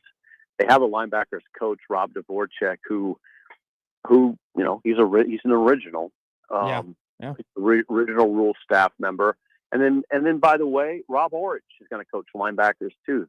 The defensive coordinator, the new defensive coordinator they just brought in to breathe fire into the defense. So scratch that. Eckler he's coached outside linebackers, so you could say, okay, coach the edges. We brought in Roy Manning. Yeah. And that's an Orich guy. Yeah. Okay. Yeah. That's an Orich guy. Now, and you bring in, if you're Rob Orich, you bring in guys to help implement the system. You don't have to you don't have to do a whole staff change. You don't have to bring in 12 guys, but it's great to have 3 or 4 or 5, and that's what he's done. So, nothing. There's really nothing. Eckler's not going to coach the secondary. No. It's not. He's never done it. He's not going to coach the interior line. Never done it. He's not going to coach the line, period. So, it just wasn't going to work out from that standpoint. And Eckler wanted to coach another position. He almost always has. I think you might be able to find in his life as a full-time coach, and you might be able to find a year or two where he didn't. Now, on the other hand, though, Rule never, when he hired him as a special teams coordinator, never said, oh, by the way, we'll eventually work you into a role helping with the defense. Sure. That was never said. So, and I appreciate you mentioning that. I think that's important to mention. Yeah, I really don't assign blame on either side. Mm-hmm. I know people want it'd be juicier radio if I did. Well, yeah. But I kind of see where they came to a sort of a stalemate, and that was it. Something's got to give, and USC was open. Mike got a good situation. And here's what's happened. Yeah. It hasn't been announced yet, curiously, formally. His job hasn't been announced formally. But when it's announced formally, he'll be coaching linebackers at USC. Mm-hmm. Voila. Yeah. In fact, he'll be an associate head coach at USC. And yeah, you did mention that in your tunnel talk. That was a very good nugget. Yeah, and Eckler wants to be a head coach. Yeah. Great so too. You go to USC, you coach linebackers, you get an associate head coach tag, you get a raise, and you've taken another step towards being a head coach. Why wouldn't he do that? I'll just say this. I think one perspective that I did have was, is it really that big of a, like, in terms of the linebacker, like, you talk about Dvorak, right? Like, are you not willing to kind of make that change in order, like, do you think that it wasn't worth him keeping his special teams coordinator to make that kind of change? That's a great point. That's a great question, because I wrote about this topic during the bowl week when we were in Vegas. I wrote that Rule should consider making Eckler part of the defensive staff. And I didn't write explicitly that means demoting Dvorak. But of course, that's almost What you would have to would do. have meant. Yeah. Yeah. But Roy Manning wasn't in the picture at that point, I don't believe. And Yeah. he could have made him the Edge's guy. So I thought he had a couple options, but one was, demote Dvorak. And that wasn't in the cards. Yeah. I Clearly. never wrote it, but I thought, he could do that. But he didn't. Yeah. So he didn't And- want to do that. So that's what I mean. He has to. That's where the head coach has to make a determination. You know.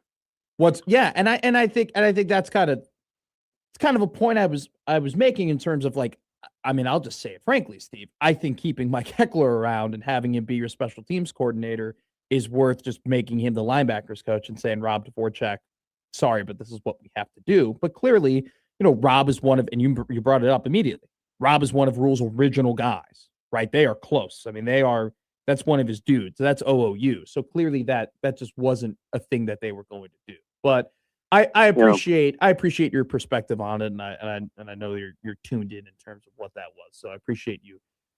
Well, the other part of that is people ahead. hate it when I do this, but the other part of it is we're not in the building every day, and I always preach that. Yeah. We don't know we don't have all the facts. We have what we see on Saturday, and we have stats, and we have hearsay, and we try to find out as much as we can, but we're not there every day, and I don't know what the dynamics are. Yeah. So there's and you're in a workforce, and their dynamics, human dynamics figure into the equation too. So I'd like some of that stuff you just don't know. Yeah. Steve, I always appreciate the conversation. This is always one of the more enjoyable things we do this week. So thank you for coming on Middays with Matt, as always, on Thursdays at 11 o'clock. Middays with Matt. Yes. Is a big job. We'll keep doing it. Okay. I appreciate you, Steve. I will talk to you soon. Bye. We're a big priority. To Sipple or to Sipple. I guess to whom? To Sipple. Okay. I probably got a little bit too mad yesterday. I'll put my hand up. We've all been there. Probably got a little bit too mad. I still stand on my opinion that you should have made Mike Eckler the linebackers coach. Maybe he didn't want to stay. Yeah. I still think that you should have just said, sorry, Rob, the linebacker room hasn't been terrible, but hasn't competed or hasn't been, incredible or insane or, one of the best. And so in doing that, we want to keep our special teams coordinator. We're going to have him do your job. Clearly, though, that wasn't in the cards. Clearly, that wasn't an option. Clearly, that wasn't a plan. Clearly, Matt Rule is going to stay loyal to his guy. And I think that Steve was referring to there were probably other things that were going on with the statement of two guys who couldn't really come to, we kind of came to a stalemate in terms of what they wanted. Okay. Still, Mike Eckler wanted in and out. We don't have one. Still, I'm upset about it. Don't like that he didn't leave, but at the same time, I probably got a little over my skis on it. It still, though, is if they end up having a bad year on special teams, though, it's going to be one of those things where it'll probably be more of a conversation of why didn't you hire a full-time special teams coordinator as opposed to promoting guys who haven't had special teams coordinating experience. That's probably the more accurate crap of the bed statement that I can see that coming right now. Coming up next, we'll talk about the NFL Honor Show and the Hall of Fame and Roger Craig. Lot to talk about here. Also with we got some more Husker football to talk about in the main event of the show as well. Don't go anywhere. You listen to Middays with Matt on 1620.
Now back to Middays with Matt on 1620 The Zone.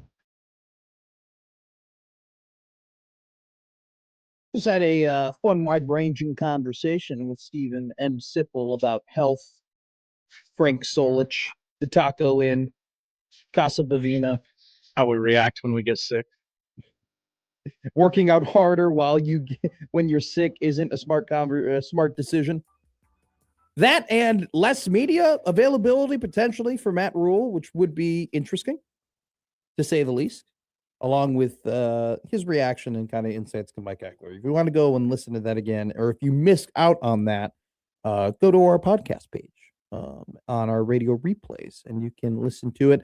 Did you see the renderings? You're a rendering guy. Yeah. The Texas volleyball, the new Texas volleyball stadium. I've not seen that. I thought you were going to say the Tampa Bay Rays stadium. No, I haven't seen that rendering. My gosh, it's glorious. It looks so beautiful. Whoever would have thought that a computer could create a beautiful looking building? Oh my gosh. I can't wait to not go there.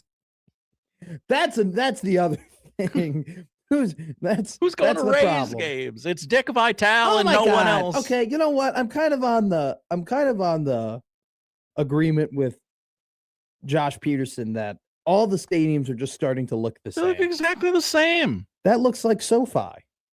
It's got that. Mm-hmm. Yeah, that's the trend. And now it's like they all like doing these weird rhombus triangle type looking shapes now. You know, this is I guess it's kind of curved. It's in the form of a diamond, but the diamond is facing the wrong way because the home plate is actually on the opposite side of where the actual home plate will be. They're going to have like a community center. They're disgusting. It is what it is. Oh, and then there was more renderings of different buildings they're going to make and whatnot and offices. We'll have Ray's Village down there. Well, okay. You can't act like that's not cool. If nobody goes to the main building, they're not going to go to the little buildings. USA women's hockey right now is kicking the Czech Republic's ass, 35 shots to 10. It's Czechia now? When did this? I'm an idiot. Is it not the Czech Republic? Correct. Oh, I'll admit I'm an idiot. This might have happened 20 years ago. Are we gonna get canceled? I don't think so. I think my girl Taylor Heisey's on this team. Oh, okay. She's a Minnesota Golden Gopher. Awesome hockey player. I'm almost positive. Okay, both are okay. Czech Republic and Czechia are okay.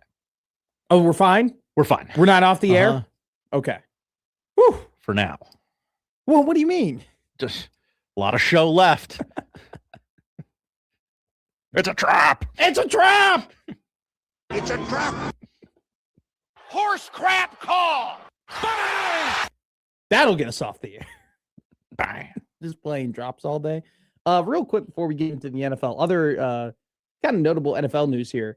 Jeff Stoutland, no longer going to be the offensive line coach of the Philadelphia Eagles. For those who don't know and are deep in the weeds, Jeff Stoutland is one of the more well-known offensive line coaches, not only in the NFL, but football in general. He was hired in 2013 to coach the Philadelphia Eagles with Chip Kelly. And so he's since survived the Chip Kelly era, the Doug Peterson era, and then the Nick Sirianni era. In his 13 years, Philadelphia has, averaged 10 wins, won 2 Super Bowls. And I do want to mention in both of those Super Bowls, the run game was incredibly effective and part of the reason they won both of them. Tush push, ever heard of it? Right. I do want to mention to people, yes, Nick Foles was, the Philly special and everything like that, but that team could run the ball. 30 for 30 tomorrow. What? Yeah, they did 30 for 30 on the Philly special. That's so dumb. No, thank you. That's also, too, it happened 9 years ago, right? Yeah. You got to wait.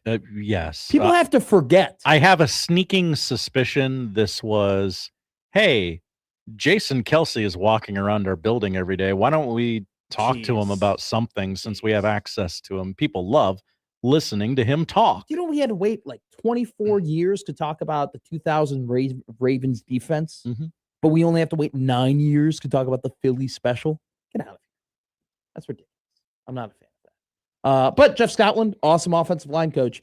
The reason why I'm bringing this up is that Philly fans are going to be very mad about this. Like, this is something that they are very upset about because Stout is a legendary O-line coach. He is beloved, okay?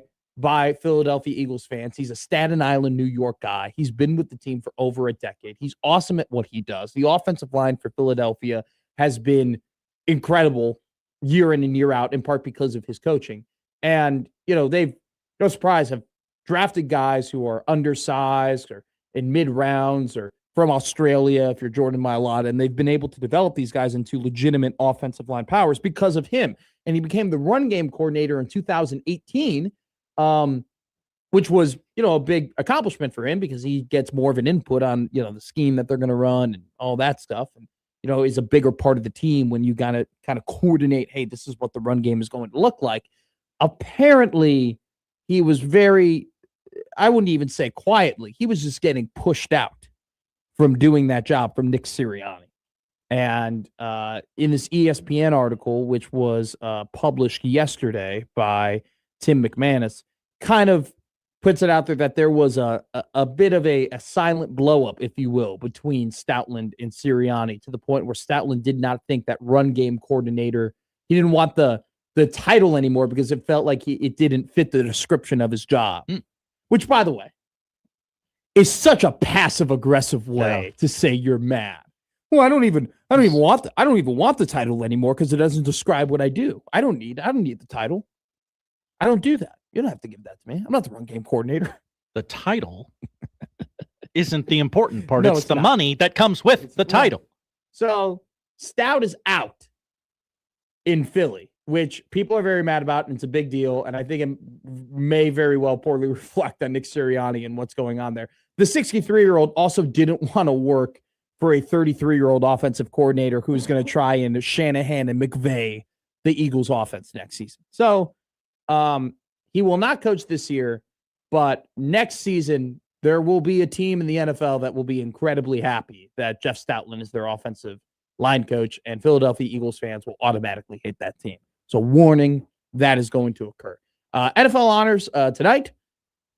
I don't know, man. I'm not like, at this point, this is just a formality, right? I mean, we're going to gather all of these people. We're going to have this event. We're going to broadcast on NFL Network just so we know that Jackson Smith and Jigba is going to be the offensive player of the year. We know that Myles Garrett is going to be the defensive player of the year. Okay. We know that Christian McCaffrey is going to be the comeback player of the year. Always is. Okay. I mean, Matthew Stafford is going to win his MVP. Could we not do this in an email? Well, we gotta have a show. We paid for the time.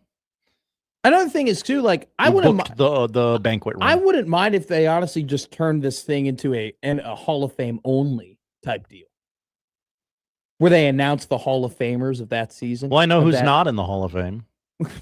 Bill Belichick and Robert Kraft. Yeah. Did you see what Brady did with? Oh yeah, he was. I don't know if I'm going to get in, which is definitely like the playing a victim card here for sure. Be like, oh, am I good enough? Am I good enough to get in? Yeah, Tom, you're going to be fine, bud. Okay. I could be. And also too, like, I think there were more reading about it. Just seems like it was more to do like the inducting owners and coaches and whatnot is a little bit different than like inducting players, and you only get certain spots. I don't know. He threw that cell phone away.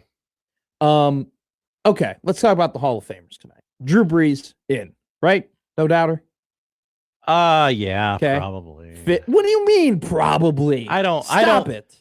That was just supposed to be the quickest segment of the day. He has a Hall of Fame resume. I don't care for him. Okay, interesting take. Why? Bit of a compiler. Of what? Statistics. Yeah, he won a Super Bowl too. Yeah. What if the Minneapolis Miracle doesn't happen? That wasn't it. I'm not saying don't put him in. I'm not Bill Polian. What if Nick Saban decided to bring him in to Miami? How that is one of the great sliding doors of But Josh, you can't make fun of me for saying that. It is. No, it actually is. It would change the fabric of football as we know it if Nick Saban was I was about to say if he was smart enough. Truth be told, the Saints might not be in New Orleans anymore. Ooh. It's one of the greatest what if in NFL history. What a Fabian packed of Thanks for brief. tuning into Netflix. Make sure and get your stamps from stamps.com. That should be a 30 for 30, not the Philly special. So Breeze is in. Okay. Then we go Fitz. He's in. Correct? Larry Fitzgerald? Yes. Yes. Okay. Then I have no comment on that. why don't you wait? Why? Do you just hate every football player? No. I like my Drew Brees comments. I have no comments on Larry Fitzgerald. Okay. In. Easily. Kuechly in. Sure. Whoa. I got no beef with it. I'm Okay. Here's why. Here's why I say because yes, it was a shorter career. All right. At the same time,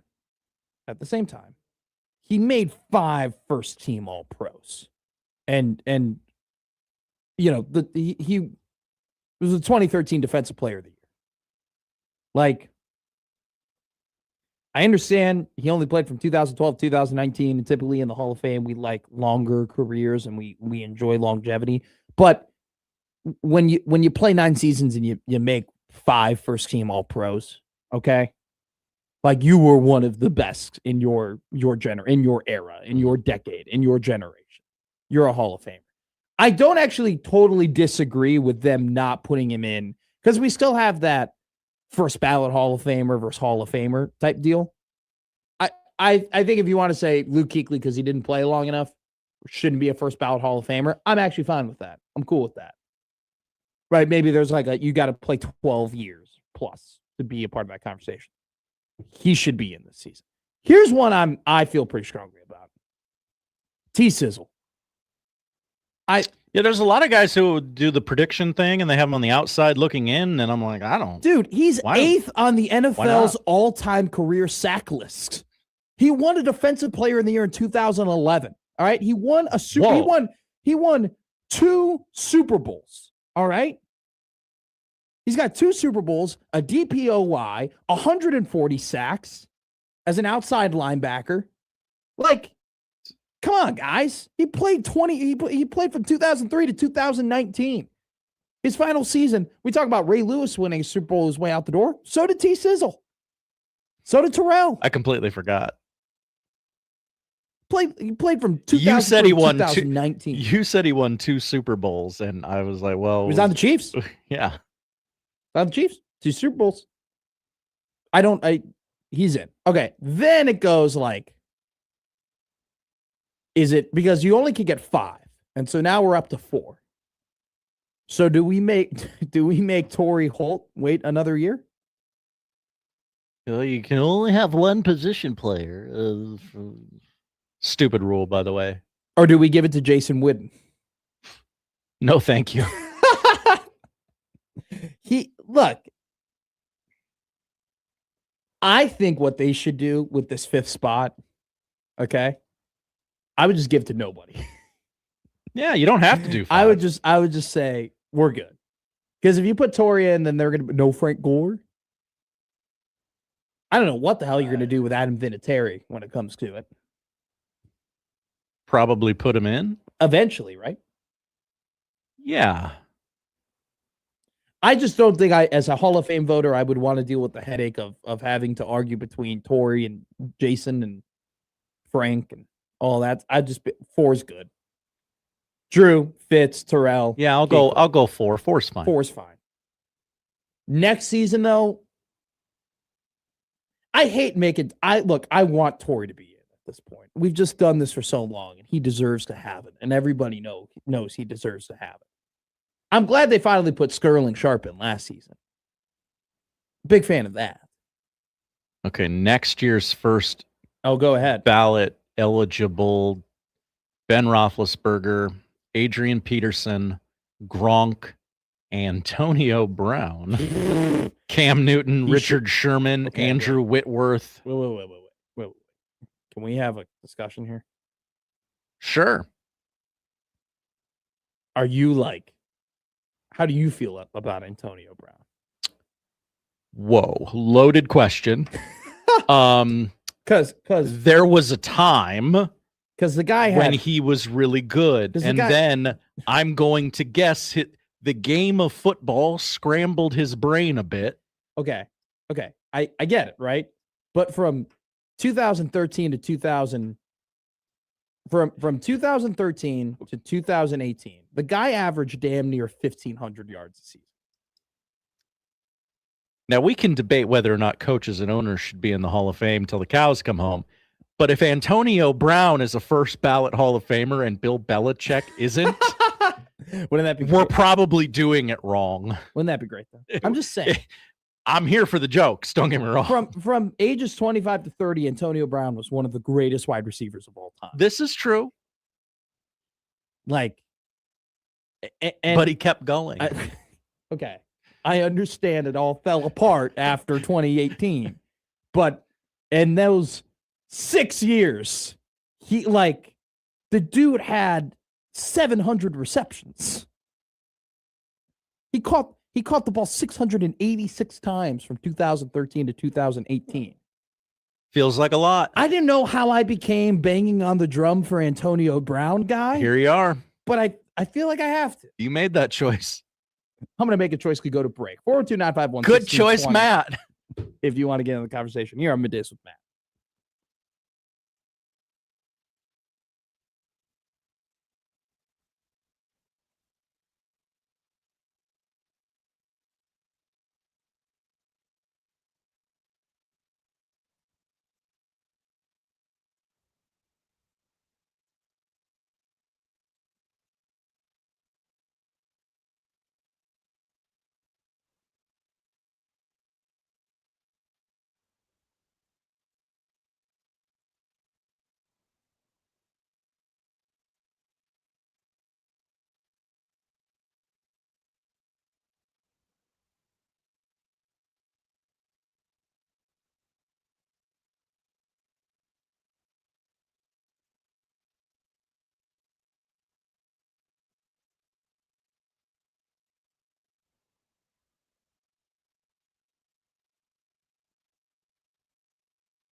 Now, back to Middays with Matt on 1620 The Zone.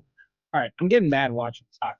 So You really are. And I appreciate that with 50 seconds to go in a 5-1 game, you're still scrapping like it's the first minute of the game. I first off, appreciate that about you. the Czech Republic, they got to get better coached. So here's the deal. All right. Okay. If you're close enough to the puck to the puck carrier, okay, Sure. right?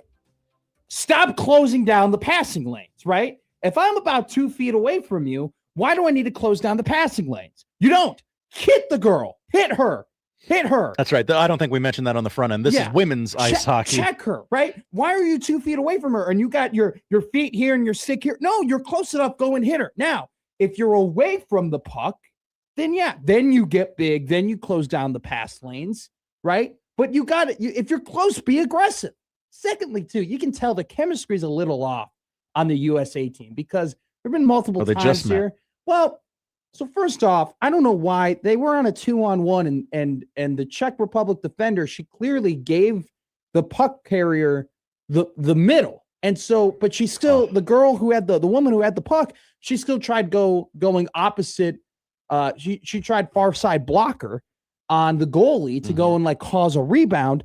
If you're being given the middle, if you're being given the lane, go top glove side. Shoot the puck to score. You don't have to go for a rebound. Also, too, they need better chemistry to know, are they stopping in the house or are they continuing through the house? Are they cutting or are they planting? Took the words right out of my mouth. That made me mad. I mean, it's just one of those things. Why are you cutting off the passing lanes when your helmet's on her shoulder? Hit her. A lot of time to get right. They gotta have some better chemistry. By the way, U.S. news power play with 2 seconds to go. Well, this is actually a great opportunity if you want to run a face-off play here, because eventually you're going to want to run a face-off play. Sure. Where you need the last. Canada's coming. So do you have a set? Do you have a set here? Practice your set. You got to win that face-off. It's got picked off the line, picked off the dot. It's an embarrassing display from the Czech hockey team. Got to play better. Want to know how many women are playing ice hockey over there? I don't know what the pool of talent is like. I mean, they're just not well coached. They turned into one-shot team. You know, they just skate down as fast as they can. You only get one shot. Well, you should get more shots. Get the puck deep. Puck deep, pucks in the net. Got to be more physical. You're going to play a team. Hillary Knight, what a stud. God, she's great. Alrighty, real quick. Giannis Antetokounmpo, not going anywhere. Officially. It was all a ruse, you idiots. And I was reading some reporting on this while you're talking to Sipple.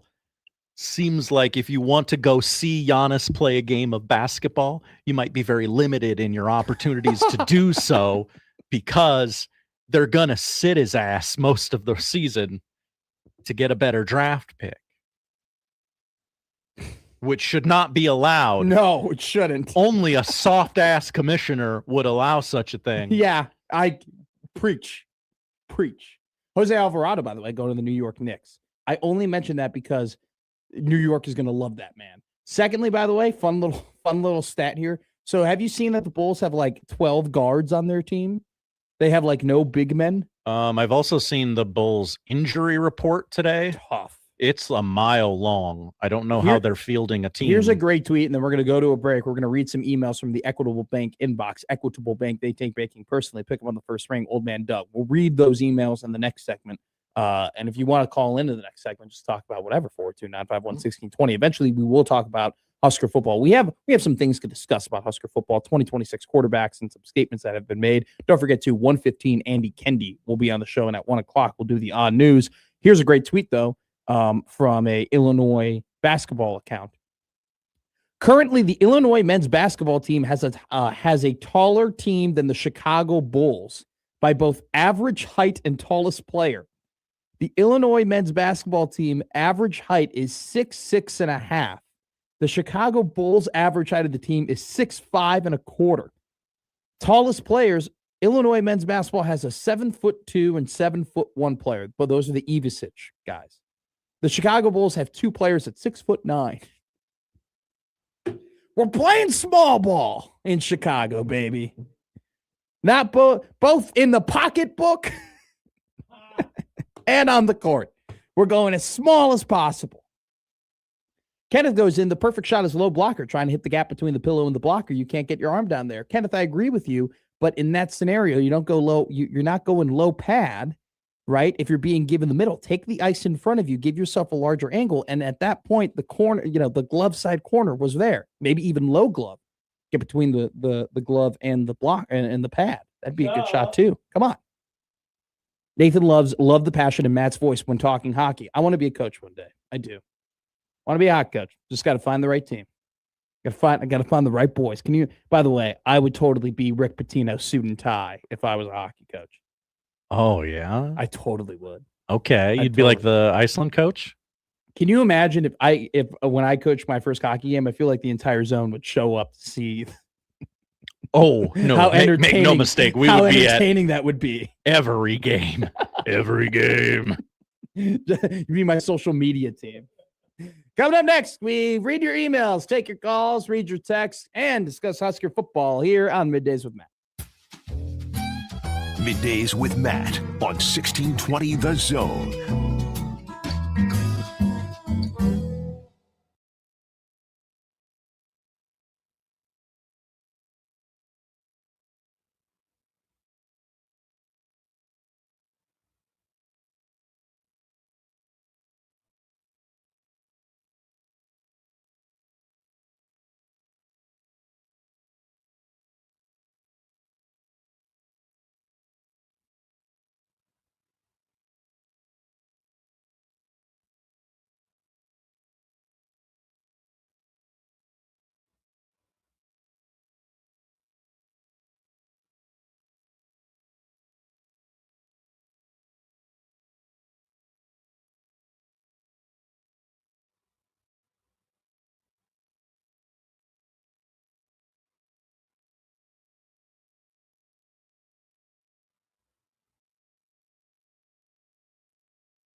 Now back to Middays with Matt on 1620 The Zone. Okay, you know we were talking about cliches or things that we don't really like, in sports media or everything like that. Oh yeah, you guys were was that yesterday's afternoon crossover? Yeah. Okay. Albert Breer tweeted, Dead to us. "The secret to Mike Vrabel's success." That's a cliche. I don't like. The secret to his success. I don't know. He played the game. He's better than a lot of his peers. Like what? I don't think there's a secret. Guys love playing for Mike Eckler. He's very smart. He's got a ton of experience. He knows how to connect to coaches and connect to players because he's been a coach and been a player. This is kind of the wave that we've seen recently of more former players getting NFL head coaching opportunities because it's easier for them to connect with their players because they've been in their spots before. DeMeco Ryan, Mike Vrabel, Kevin O'Connell, former player, former quarterback. And we've Aaron Glenn got a head coaching job. Not that he's doing a great job being a head coach. Jim Harbaugh, former player. Right? And it's just people forget that he's got more rushing yards than Bo Jackson. Did you know that? I watched that video 3 weeks ago where his own brother didn't know that. That's kind of fun. And I had already forgotten. We go to the Equitable Bank inbox. Equitable Bank, where they take banking personally. Benoit emails in. Hi, Benoit. Thursday has always been my favorite. A lot of the pressure of the week is behind me. Weekend in sight, but not that immediate weekend chaos and activity yet. Also, Thursday had great TV back in the day. Cosby. Hell yes. Family Ties. Cheers. Night Court. Yes, I'm an old, but still listening to young cats. Benoit. Cheers I've been getting into. Great show. But I haven't watched an episode. But you've been getting into it? I've been watching it on clips on TikTok. There you go. Yeah, it's on my algorithm. I don't consume content anymore. I let the content come to me. Why are you getting mad at me? I'm old. And that's how we do it. Yeah, it's clips. It's funny.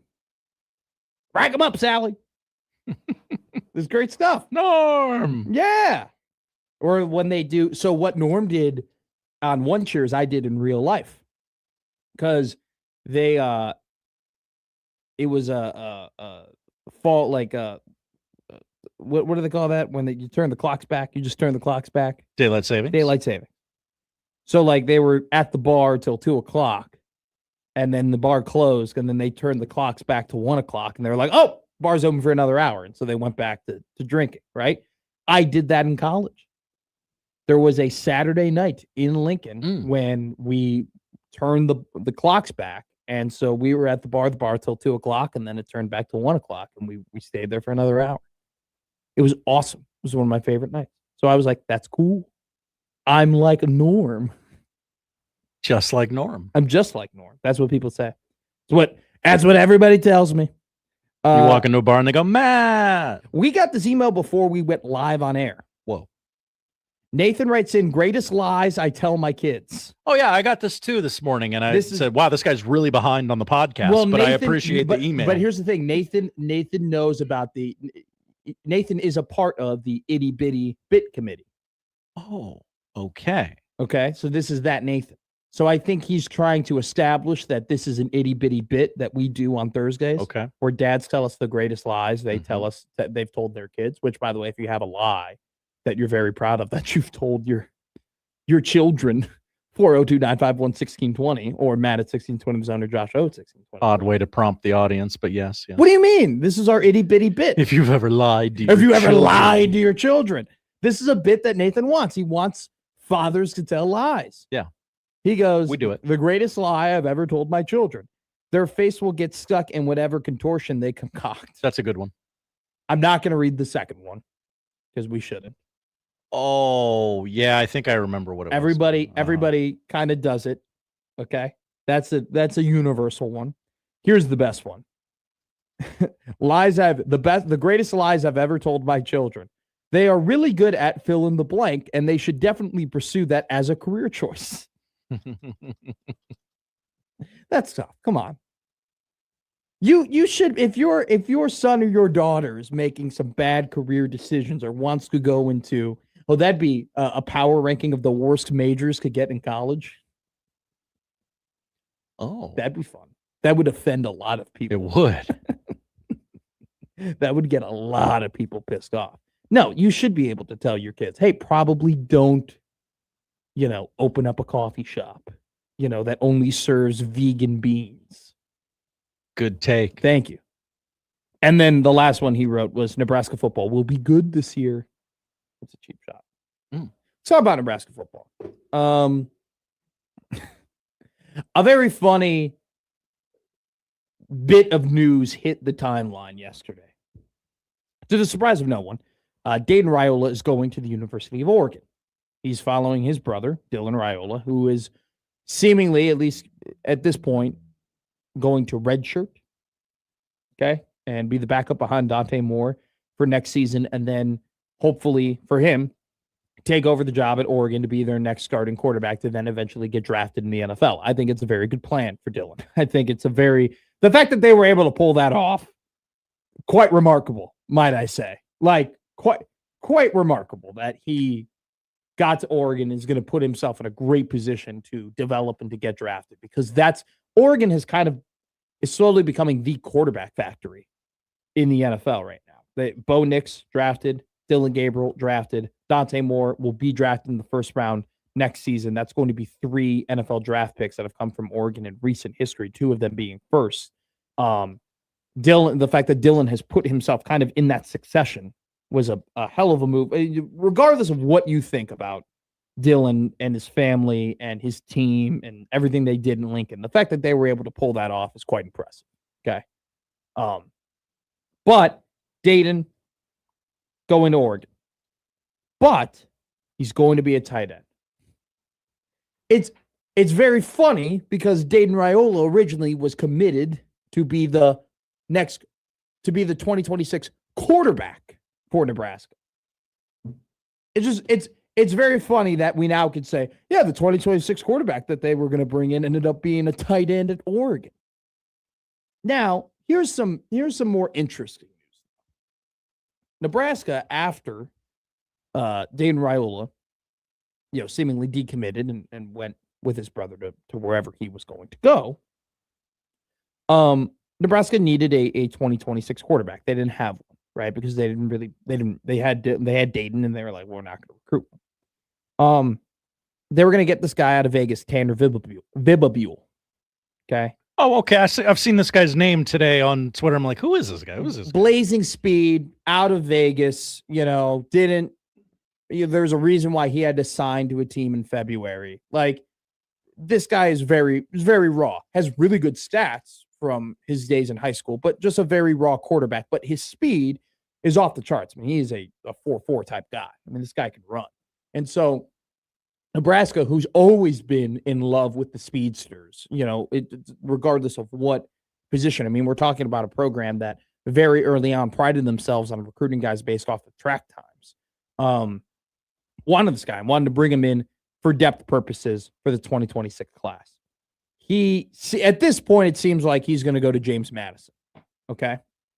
So there are people who are going to sit there and be like, wow, look at Rule. His 2026 original quarterback commit ended up having to commit to Oregon to be a tight end, and his backup plan is going to go to James Madison. Wow, we got pantsed, Wow, that's embarrassing for Nebraska. Wow, I mean, how could he let that happen? I don't think it's that big of a deal at all. I just want to put that out there that I just don't. I think it's if you want to make a joke or two about it and laugh, that's totally your. That's up to you. I will. Thank you. Dayton following his brother. It's what normal adults do. Follow their brother everywhere. Well, I mean, you would follow your brother into a nice restaurant, would you? If your brother went into a Burger King, you're not gonna automatically would not follow him there. But if your brother walked into Jericho's, would you not follow your brother to Jericho's? Yeah, because I'm probably paying. So you wouldn't. Hi, Matt. Love you. Then follow him into the Red Lion, where I love jazz. I love jazz. You like jazz? I don't think it's a big deal though. I just don't think like the plan when they went into 2026 recruiting quarterbacks was, all right, we're going to have Dylan for 3 years. Then we're going to go ahead and it'll either be Trey will come right in 2027 and take over for Dylan right away, or you'll have a year of TJ, who at that point would be developing for 2 years. He would play 1 year, probably then transfer. Trey takes over. It was a very good plan. It was a very good plan. And now you kind of have a stopgap in between. TJ may not be fully ready and Trey, coming in 2027 with Anthony Calandria. So it's worked out. But I just don't think that we're just not in the day and age anymore where you can stockpile these quarterbacks, unless you got more money than God. I mean, we're just not in the day and age where it's easy. Like Alabama, when they could go from, Jalen Hurts to then Tua to then Mac to then Bryce Young to then, your next, like to Jalen Milroe. Like that's not happening. You just can't stack those guys up anymore. It's just, look at like what Ohio State has done, right? Where, they had that long stretch of Stroud and Fields and, Joe Burrow was a guy that was in their quarterback room who couldn't like emerge out of it. So he had to go to LSU. Like now that we have the opportunities for number one, money, and also to Tanner Vibabule, right? Back in the day, it might have been more advantageous for Tanner to go to the University of Nebraska, kind of be in the middle of things, develop, work his way up, and then maybe there's a chance he gets onto the field and, hey, I'm gonna be the Nebraska football quarterback, right? That back in the day, that might have been more advantageous. Nowadays, though, you get an offer from JMU, who's I know that they lost Chesney to UCLA, but he's going to get a better opportunity to play, right? So then you go to JMU. What if he goes and kills it at JMU? Then he's going to get a ton of money to go somewhere else and play in the Power Five. So it's one of those things where we're in an era where it's just very hard to stack quarterbacks, and the opportunities for quarterbacks, especially in the smaller conferences, because you can dominate at a smaller conference and then make a ton of money going to a Power Five conference. It's just it's one of those things where it happens. I think it was with how they've solidified their future at the quarterback position. I think they've done just about as good of a job as you can do in terms of making that room as quality as you can. You got a guy in Anthony Calandria, who I think is going to be a dynamic player for this team next season. You got TJ Lateef, who's still a blue chip prospect who could develop. And what if TJ makes strides this year that we didn't foresee coming and he ends up being the starter this year? I think Calandria is going to play, but that could be in the cards. And then after that, after those two battle it out and you have the season you got a blue chipper coming right behind him.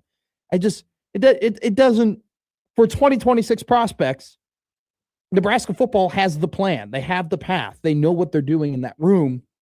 If I'm a 2026 prospect, I'm going to be the fourth guy with maybe my ceiling being the second guy potentially. No, I'm going to go somewhere else. So I know that people might want to make jokes. And people will be like, oh my God, we lost our quarterback prospect to JMU. Our other quarterback prospect is going to be a tight end at Oregon. And what is Rule doing? This is one of the situations where I go, it's not that big. Not that big. I would agree with you. I'm in your camp. Not that big. It happens. No need to. Kids can see the writing on the wall. They know what's going to happen. And why come to a place and jump when you can just. Well, yeah, seriously. When you can go and play. Yeah. And he might very well. The guy's fast. The guy's an athlete. He's got to become a better quarterback, but he's got tools. And there's a reason why Nebraska was interested in bringing him in, but at the end of the day, if Tanner Vibabule was going to be your quarterback, or if Dayton Raiola was going to be playing quarterback in Nebraska, one of two things happened. They took a jump nobody saw coming, or things went terribly wrong. I mean, I guess maybe I could pull some strings and see if Stroh will give them a tryout down at Iowa Western. I can't promise him anything, but I mean. Coming up next, we're gonna talk about something that maybe I shouldn't make a big deal about, but god dong it, it annoyed me. It annoyed me a little bit. You sound annoyed. It annoyed me a little bit. Okay. It just didn't really need to be said. This is a hell of a tease. I don't know what you're talking about. It annoyed me. And it's like, I could be better off not bringing it up, but it wouldn't be genuine. Oh, but you're gonna take the bait. It wouldn't be genuine of me to do it. And I think it just is one of those, it's one of those instances where we just all need to take a little bit of a step back. You'll find out what that is next on Middays.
Now back to Middays with Matt on 1620 The Zone.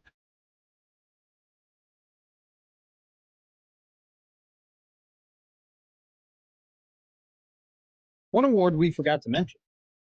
Coach of the Love Year. awards. Coach of the Year. Like to win one. It's Vrabel, right? Have you ever yeah. This is a weird one though, where Like, I feel like Coach of the Year is kind of just an easy award to give out most of the time. This one's a hard, like, Or do you okay. think Ben Johnson should get it? Well, yes, Yes, you do. I do. Okay. Yes. 1,000,000%. There's Million. clearly a case that can be made. 1,000,000%. I think so. Just because first off, I mean, I don't like to be that. I hate being schedule guy. Okay, in terms of teams that are clear, like when we get to Did you know the Patriots had the easiest path to the Super Bowl of any team ever? But they won the games and like they did what they needed to do. So I'm not like I hate to be the guy that like holds that against teams, right? At the same time, this isn't holding against a team as much as it is, evaluating the body of work of two coaches. And Chicago had a very difficult schedule this season. Okay, like very difficult. Had to play, Green Bay Packers twice, had to play the San Francisco 49ers, had to play the LA Rams. Had to play some really high quality teams. Had to play the Philadelphia Eagles, had to just it wasn't easy doing what they did, right? And even the teams that maybe they played that didn't make the playoffs still were very competitive. Like Detroit was a good team. They had to play them twice. So it's one of those things where I'm not going to say that what Ben Johnson did overall was more impressive because Mike Vrabel's in the Super Bowl and Ben Johnson didn't get to the NFC Championship game. But I do think that Ben Johnson had to battle through some more things than Mike Vrabel did. I'm also being biased because that's my guy, But I also think more of the conversation here with like Coach of the Year is that it's just pretty impressive that you have as many coaches who are vying for the award that have legitimate cases. Like you can, like I said, you can make a case for Ben Johnson. You can also make the case for Mike McDonald. You can also make the case for Liam Cohen. You can. I wouldn't say you can make the case. At one point, you could make the case for Kyle Shanahan. I don't know if you can after that playoff loss, but I just, I also too. I couldn't find it on a sports book, but I'm on Kalshi, or whatever the hell it's called. Mike Vrabel, 90% chance to and win. I'm okay with that. I'm totally fine with that. Mike McDonald, 10, Ben Johnson, 4. I also too, I think what the argument for Ben Johnson is they had to play the much tougher schedule, and the ownership group that Ben Johnson has to deal with is historically way worse of an ownership group to deal with than the one that Mike Vrabel has to deal with. Because you could say what you want about Robert Kraft, they've won 6 Super Bowls for a reason, and they're making another appearance for a reason. The guy, you may not agree with the guy ethically, and what he does and all that stuff. You may not like him as a person, but from an owner perspective, is there a more successful owner right now in the modern era of sports than Robert Kraft? No, there isn't. Not right now. Ooh. Steinbrenner? Well, no. Not this one. I guess. No. Maybe the Chiefs ownership group, but no. I don't like them. No, I would say no. New England is more successful because they have more Super Bowls than them. They got 3 more Super Bowls than them. People forget. People do forget. All right, let's talk a little Husker football. Okay. I want to tread a little lightly here because I will admit that's less fun. This is not as big of a deal, and I don't know if anyone else is really going to end up talking about it.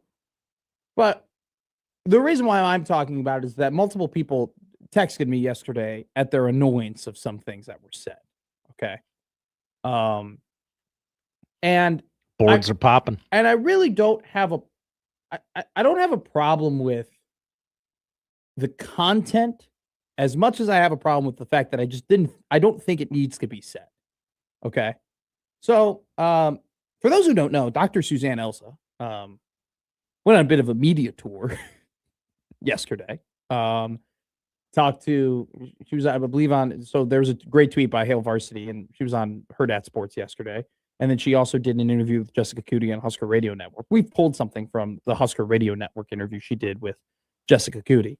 And basically, Dr. Suzanne Elsa, for people who don't know, is essentially the behind the scenes director of operations for Husker football. Like she runs a lot of what you don't see, right? She's one of the, if not the most important person on the staff who, isn't necessarily calling the plays, and making on-field football decisions, but she is, very much integral to everything that is going on in terms of recruiting, in terms of ops, in terms of just, being a pillar of culture within the football department. She is an important human in Husker football. So, we don't get to hear her talk a ton, but I do think it's important when she does talk, and we are very, gracious with the fact that she does speak, and she does reveal what's going on behind the scenes. And, yesterday, talking to Jessica, I saw the clip yesterday, I think it came out yesterday. It might have been recorded before, but regardless, clip out yesterday of her talking about what people think about Nebraska football compared to what is happening at Nebraska football. The culture of this team is the most beautiful thing that I've really probably ever been a part of, and I'm gonna talk a little here because I think it's important to say this because, when we have all this change, everybody on the outside freaks out. And there's nothing on the inside that feels like we're freaking out. Mm-hmm. It's just the program is evolving. Staff's going to come and go. Players are going to come and go. So we didn't pull the clip, but I do want to, it's on Hail Varsity's Twitter account, and I want to give them credit. She later went on and had another interview, I believe it was on Herd at Sports, where she went ahead and I'm paraphrasing here, said, people on the outside think the sky is falling, but on the inside, the sky isn't falling. I'm not in the building. Okay? You're not. I'm not in the building. Okay. So could be if you wanted to. Wildly unfair for me to call this BS and say that this isn't true. It'd be unfair for me to say you're lying or this because I don't know. I'm not going to act as if I know whether or not she's telling the truth. The point is not, I'm trying to make here, is not whether or not she's telling the truth. The point is that I just think all you need to say here is everything's great inside. Like our culture's great and everything's cool and we're fine and we like where we're at and we're trending in the right direction.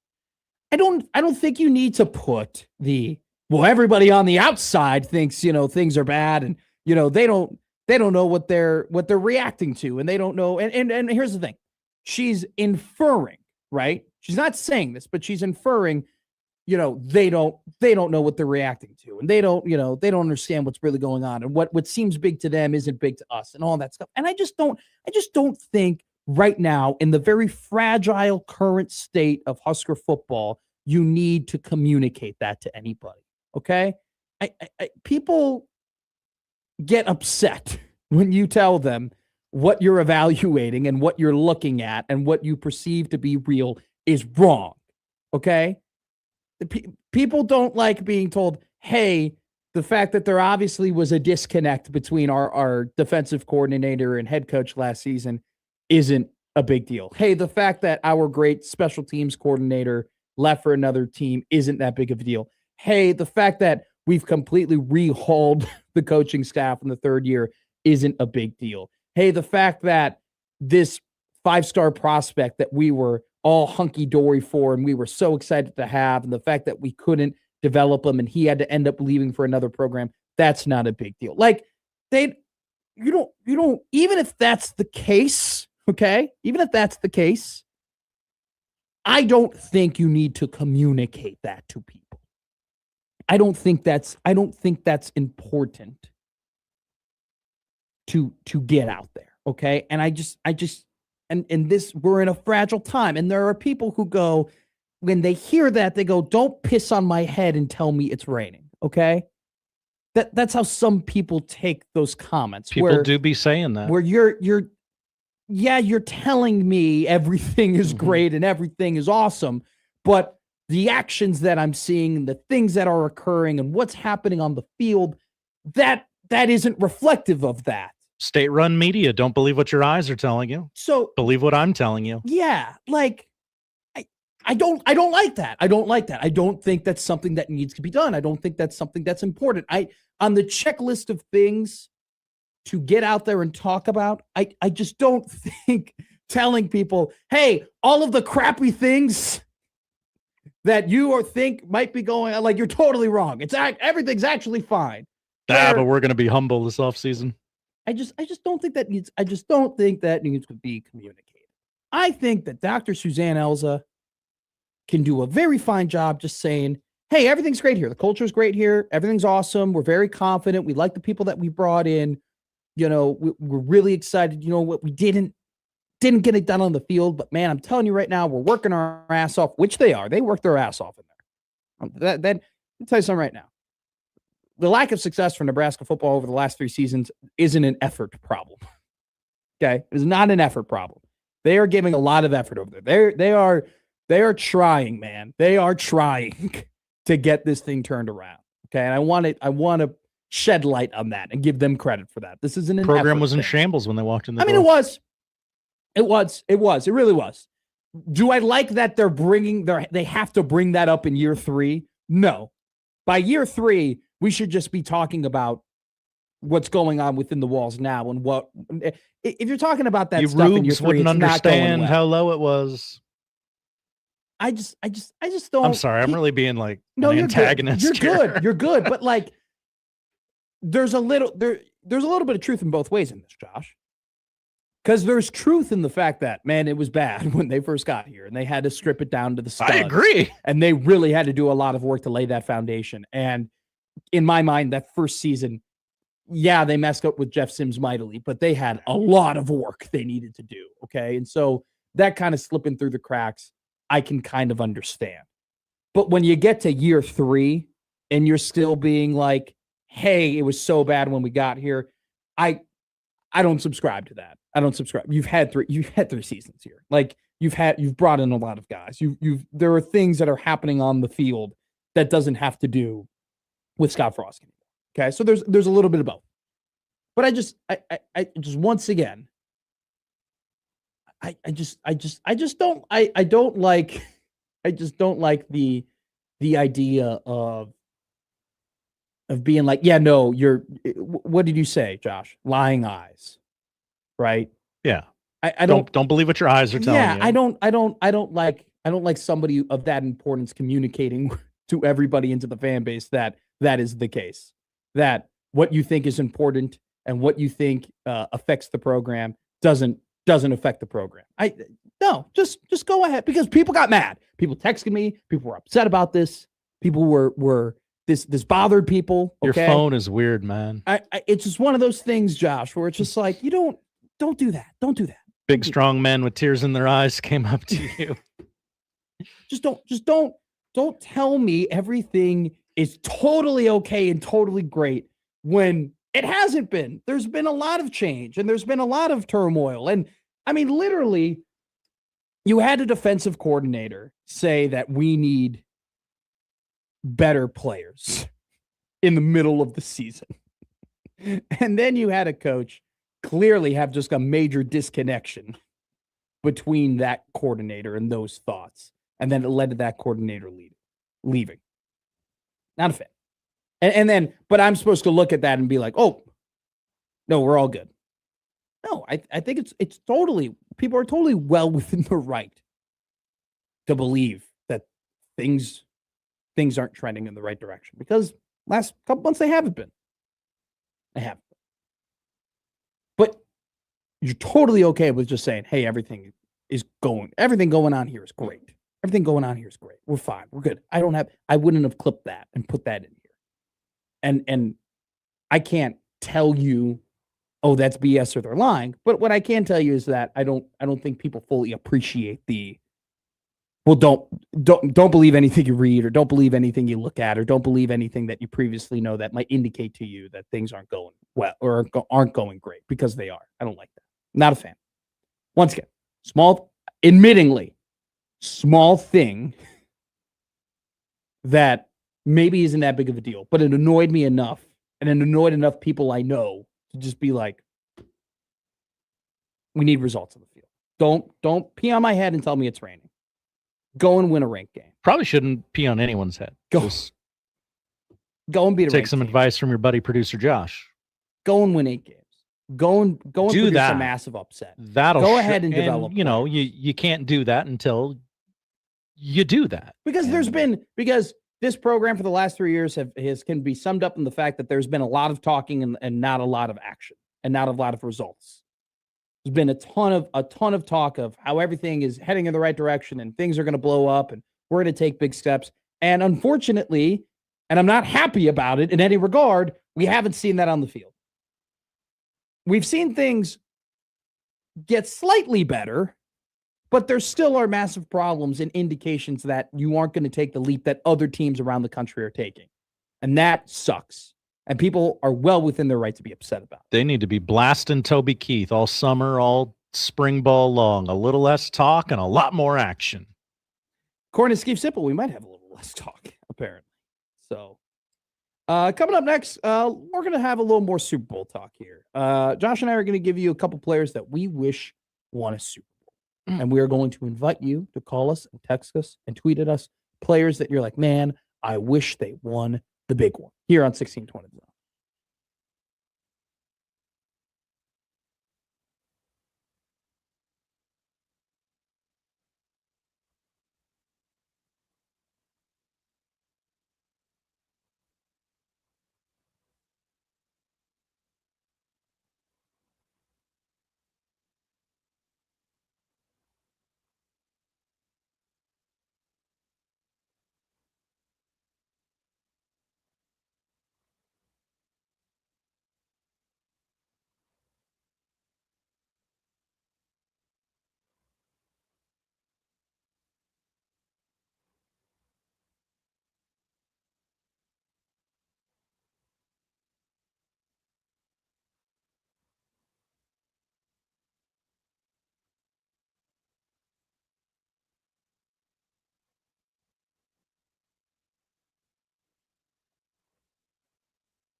Now, back to Middays with Matt on 1620 The Zone.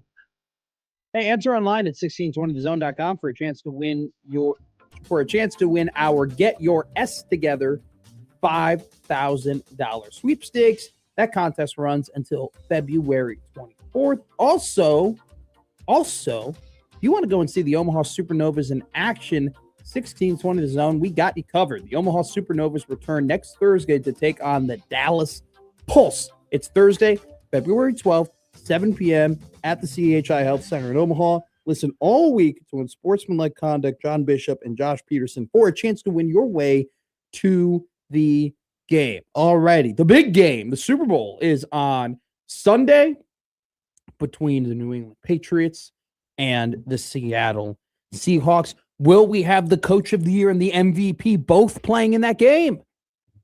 Mike Vrabel and Drake May. Will we have the Coach of the Year MVP duo? We'll probably have one. Probably have the Coach of the Year. MVP, I will say this. Matthew Stafford is minus 190. Okay, Drake May is plus 160. Bigger upsets have happened. Bigger upsets have occurred in terms of just sports. Okay. Mm-hmm. Sure. Every day we see a plus 160 win. Oh my God. If my dog of the day yesterday was Portland. Oh. By the way, why was your dog of the day not Minnesota? That's what I thought. Why wasn't my dog of the day Oklahoma State? That was dumb of me. I don't know why. No more NBA bets. Could Ben Johnson be your dog of the day? No, God no. Dude, I'm gonna have dogs of the day tomorrow. Hello. Got the dog in him. And we'll have an open. Maybe. Probably. We will. Wolf. Let's talk about some dogs. And not like underdogs. Like dogs, DAWGS. Like the type of guys that are awesome at football. Dogs. That we are sad to not win the Super Bowl. I will start off. This one might be a weird one for people. Okay. And then we're like, really? Matt likes this guy that much? Matt Ryan not winning a Super Bowl. Whoa. Was sad. Yeah, that is. I love one Matt. I would not thought of. I love Matt Ryan, man. All right. I think Matt Ryan, 62,000 passing yards in his career, 381 touchdowns, had a 66% completion percentage. Okay. Played on one team his entire career until his final season. Okay. Was a pillar of the Atlanta Falcons, an MVP in 2016. He was, by the way, Matt Ryan threw for over 4,000 yards for like 10 straight seasons. From 2011 to 2020, he threw for over 4,000 yards. He almost did it in his final season in Atlanta in 2021. Unfortunately, Matt Ryan played in an era with Peyton Manning and Tom Brady and Drew Brees and quarterbacks that we would consider higher on the mountain than him. But the fact that Trent Dilfer has a ring and Matt Ryan doesn't makes me sick. It does. It's not fair. How can you have the rank of how can you be on the council and not have the rank of master? All right? It's ridiculous. And it was up 28-3. And he's still people do not forget. I mean, he scored 28 points. It's a good number of points. It is a good number of points. Was he directly responsible? Yes. Okay. Could he have did he have a prime opportunity to fix that problem himself? You're absolutely right. Does it still not make me upset that he didn't win one? No. I'm still upset. Because how much different would we look at Matt Ryan's career if he had a Super Bowl? Yeah, I imagine we would look at it very differently. Would we say he's better than, Drew Brees? No. But there would be crazy enough people to make that argument. I don't think you can even have the discussion, though. And granted, too, Drew Brees has 17,000 more passing yards than Matt Ryan. Sure. So, there's that. Very quickly, we need to get Joey on the horn because the first ever regular season game in Australia for the NFL has been announced. Didn't they play there last year? They did not, apparently. Niners Rams. What? No. At the Melbourne Cricket Ground. No. Yes. Absolutely not. Yes. You can't take a divisional matchup to Australia. They are. They will. No. That's terrible. It's right there. That's no, it's not. It's not even close. California's so close to Australia. No, it's not. Closer than Chicago. Sure. I don't know why okay. That's dumb. That's a great game too. Part of the reason we were like, we don't like international games, but we don't mind that it's like the Falcons and Colts. Right. I don't really give a damn that the Jaguars are playing the Cardinals. You know, it is what it is. But the Rams and 49ers is a very big game. It is. What week is that? Ooh, good question. We don't know. Oh, it's just that game? Yeah. No. I'm sad Jim Kelly never won a Super Bowl. That's a good one. That's a very good one. And slight tweak to your prompt. Okay. Every time I see highlights of the Bears winning the Super Bowl, yeah, I'm always like, man, yeah, I know. Here it is. Couldn't have got Walter Payton in the end zone. Yeah, that's one of those things where that has resonated for a very long time with a large group of people. Mm-hmm. The fact that they let, the fridge get in. Yeah. And not. Well, I mean, if you're the Patriots on the other side, you're scheming for Walter Payton. Yeah. I get it, but. Two teams, Kenneth goes, 2 teams 350 miles apart playing 8,000 miles apart is the most NFL thing possible. Absolutely insane league. Isn't that kind of like growing up when you would like drive 6 hours, to whatever Midwestern state just to play a team in a tournament that you play back home every other weekend? They're in our district. They're literally playing over here. Why are we playing the Highland Park Falcons? We live 25 minutes away from Highland Park. We could play this at Centennial Ice Arena. Why are we in Detroit, Michigan, playing the Wilmette Braves? I live in Wilmette.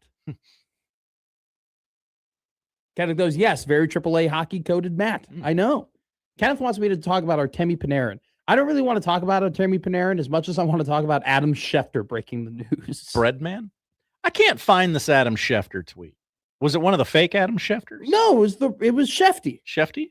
It was Shefty. According to my sources. How long ago was it? Like yesterday. Okay. That's why I couldn't find it. Why? You thought it was, you got to scroll. Yeah, that guy tweets a lot. Yeah, it was ESPN sources. The LA Kings have acquired standout forward Artemi Panarin from the New York Rangers in exchange for a conditional third-round pick and prospect Liam Greentree, which, by the way, talking about hockey prospects, Gavin McKenna. Woof. Okay. Did you see Be careful. Did you see the rumor? I saw that there is a rumor. Okay. We're not going to No. We're not going to comment on it. Okay. We're not going to comment on it. If the rumor were true, though, and we won't say what the rumor is, but if the rumor were true, there are a lot of people on the internet who said that they would also get arrested. Oh. Is what people said. Like there were a lot of people on Twitter who saw the rumor of why Gavin McKenna has been charged with aggravated battery assault. They saw the rumor and the consensus. A lot of people were like, you know what? I might have gotten arrested as well. Oh my. Okay. We're not going to, I don't want to get sued. Oh, this is a fight assault. Yes. This is the rumor. Not another assault. No. No. Okay. Sorry. No. My mistake. You're good. No. I know. This is the rumor, which I'm going to be honest with you. I haven't looked to see if like the police report's out or if it's been confirmed or anything like that. But the rumor was people saw it and they were like, oh, maybe I would have been Gavin McKenna. Maybe. I'm just explaining to people what the thought process was. Jim Kelly, Chad Ochocinco. Player? Specifically Ochocinco. Chad Johnson, hit or miss. Chad Ochocinco, yeah. You could also fit by the way, Randy Moss is Randy is Moss the correct yes. answer to all of this. That is the number one correct answer. And you're a Bears fan, saying. But I love Randy. I think Randy's awesome. He never was really close, but I mean Barry Sanders. Yeah. I think there are so many running backs and wide receivers that we can go down this list. Who we wish once. We all thought Dan Marino would get back. Is Joe Burrow the next Dan Marino? Ooh, okay. That's a good hypothetical. Yeah. College World Series. I'm going to say yes. Yes, he is. Boy, it sure seems like it right now. Today, February 5th, 2026. I don't know, man. He can't stay healthy. It's been a challenge for him to consistently stay healthy. I mean, feels like that season was lightning in a bottle for them. They've paid him. They've paid Jamar. They've paid T. Higgins. It just doesn't seem like they, are very flexible right now in terms of where they can spend their money. And it's like, you got to cross your fingers and hope you have like 3 great drafts in a row to get enough. And also too, the Cincinnati front office has not proven that they can handily and consistently build a defense that's good enough for Joe Burrow to score 35 points and win games, which is wild to me. So I think he is. J-Man goes, is Josh Allen the next Jim Kelly, but AFC championship losses instead of Super Bowl losses? Sure seems that like would just make Josh Allen Mark Sanchez. Oh, no. Nobody wants to meet Mark Sanchez. Can you imagine saying Josh Allen, he's just a souped-up Mark Sanchez?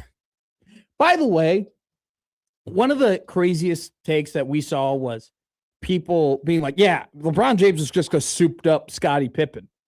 You mean LeBron James is a souped-up version of one of the 20 best players in NBA history?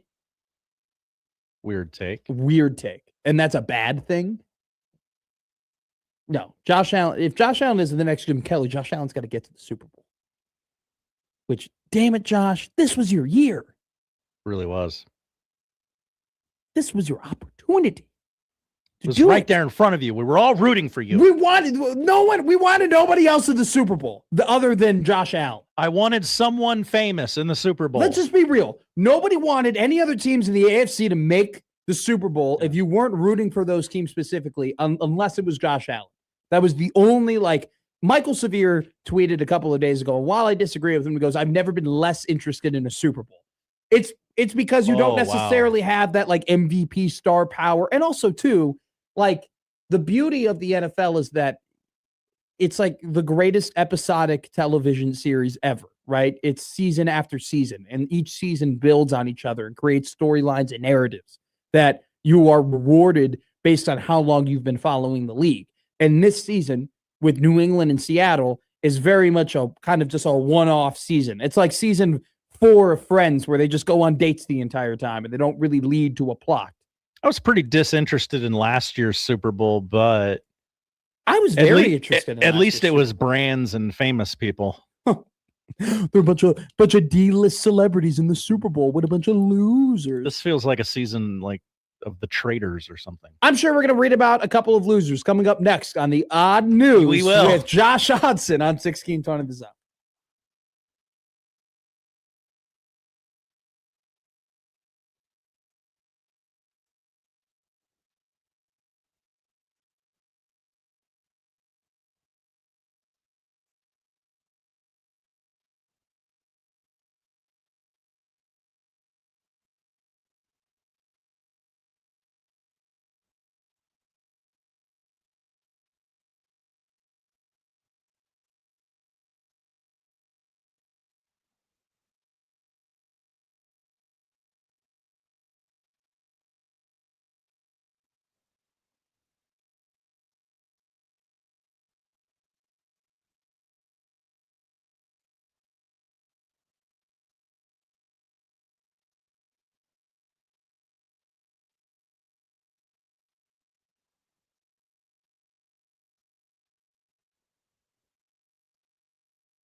And now we've reached the point in the show where Josh Odson reads the peculiar, the bizarre, the comical, the odd news with Odd Son. Odd news, Odd Son. See what we did there? The odd news with Oddson. Alrighty, right before we get to the odd news, though, Albert Breer. Dead to us. Seahawks QB Sam Darnold says the consensus among the players has been at the Super Bowl. He says it kind of feels like training camp again. Is that good or bad? Weird. Yeah. How about we stop taking long breaks between big events? Please. Good take. Jeez. Wait for those 2 You know weeks the- in between you know- rounds of the CFP next season. You know the halfway point, like from a day perspective, from like a month, from a day, week, month perspective, the halfway point of the 2026 college football season is week 11. Gross. When we get to week 11, we're only halfway to when the season will be concluded. Disgusting. Disgusting. All righty. Odd news. Sorry. Oh, no, that's okay. A lot of Super Bowl prop bets out there. One that has a lot of people talking is young Chris Collinsworth. Will he utter the word Mahomes during the Super Bowl broadcast? I mean, Well, Mike, look, that's the type of throw from Drake May. You're used to seeing that in Kansas City with Mahomes, right? As of Wednesday afternoon, there's a 55% chance that Collinsworth will say Mahomes' name during the telecast. Really? 55? Yeah. Really? There's a lot of downtime in the week of the Super Bowl, so Chris Collinsworth is speaking into a lot of microphones, and people are running out of things to ask him. So someone asked him about this. I don't know who, but This is, by the way, this compromises the bet. KOA, it absolutely does, by the way. KOA in Colorado asked Chris Collinsworth about the Super Bowl prop bet. Okay. To which he said, yes, I am aware of it. I don't know why I say it so much, but yeah, it probably will come up. Whoa! He said that? Yeah, you got to pull this. I would read you the exact quote if the internet on this computer worked worth a damn. You're kidding me. He said that he has uncontrollable Mahomes syndrome. He has a. I don't know if that's what we're calling it, but yes. Collinsworth has Mahomes syndrome, Mahomes disease. By the way, if we didn't know, doesn't that kind of sound like a sickness a little bit? A little bit. Hey, what's wrong with you, man? You've been down. I got Mahomes. Down with a severe case of the Mahomes. Okay. I probably will say Patrick Mahomes' name, and I have no idea why. Now that you have planted it in my head, has it risen up at all? that's it. Yeah, did the market spike Did the market or something? spike? It Yeah. had to have. It had to. It can't be at 55% anymore. Wait. Was this on Polymarket? Yeah, Odds? Polymarket. Okay. Polymarket. Chris Collinsworth. I cannot believe that he goes, unconsciously, I just bring him up. I don't know why I do it. I just love the guy. I just love the guy. Him and I should get an apartment after this is all over.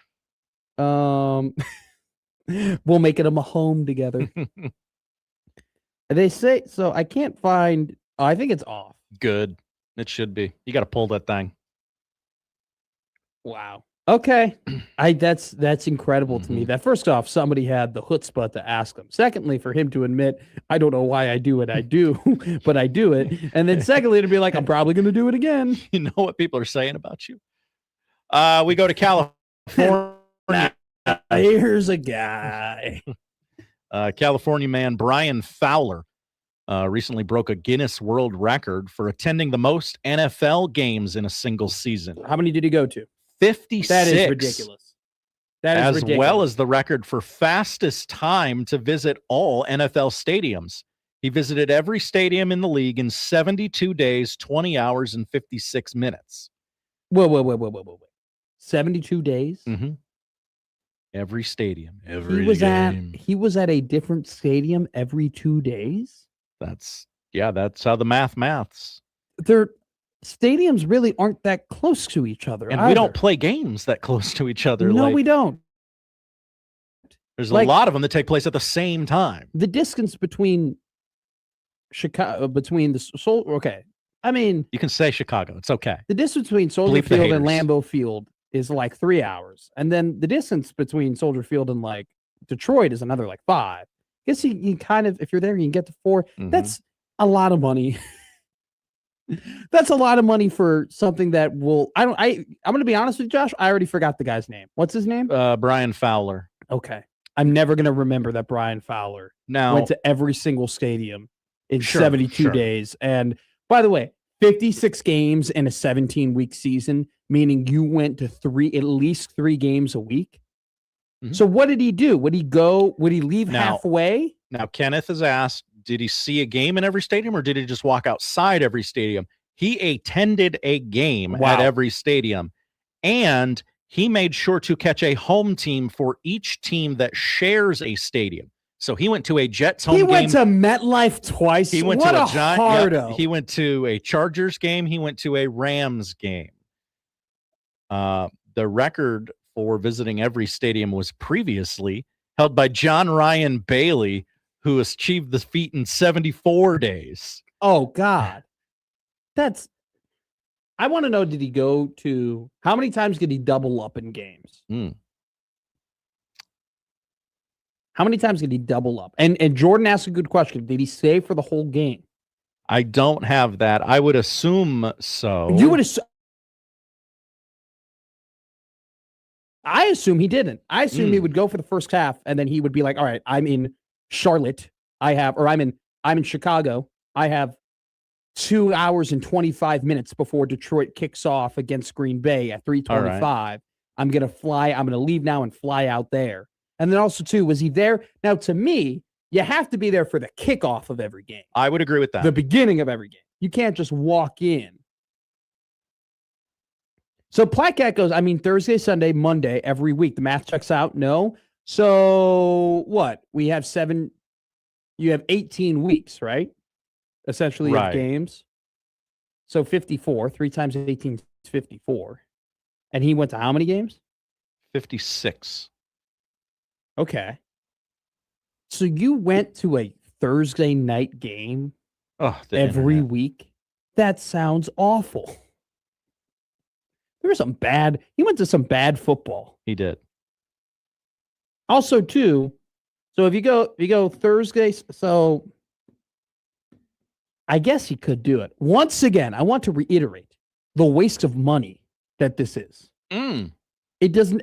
No amount of money is ever worth getting my name in a Guinness World Record book.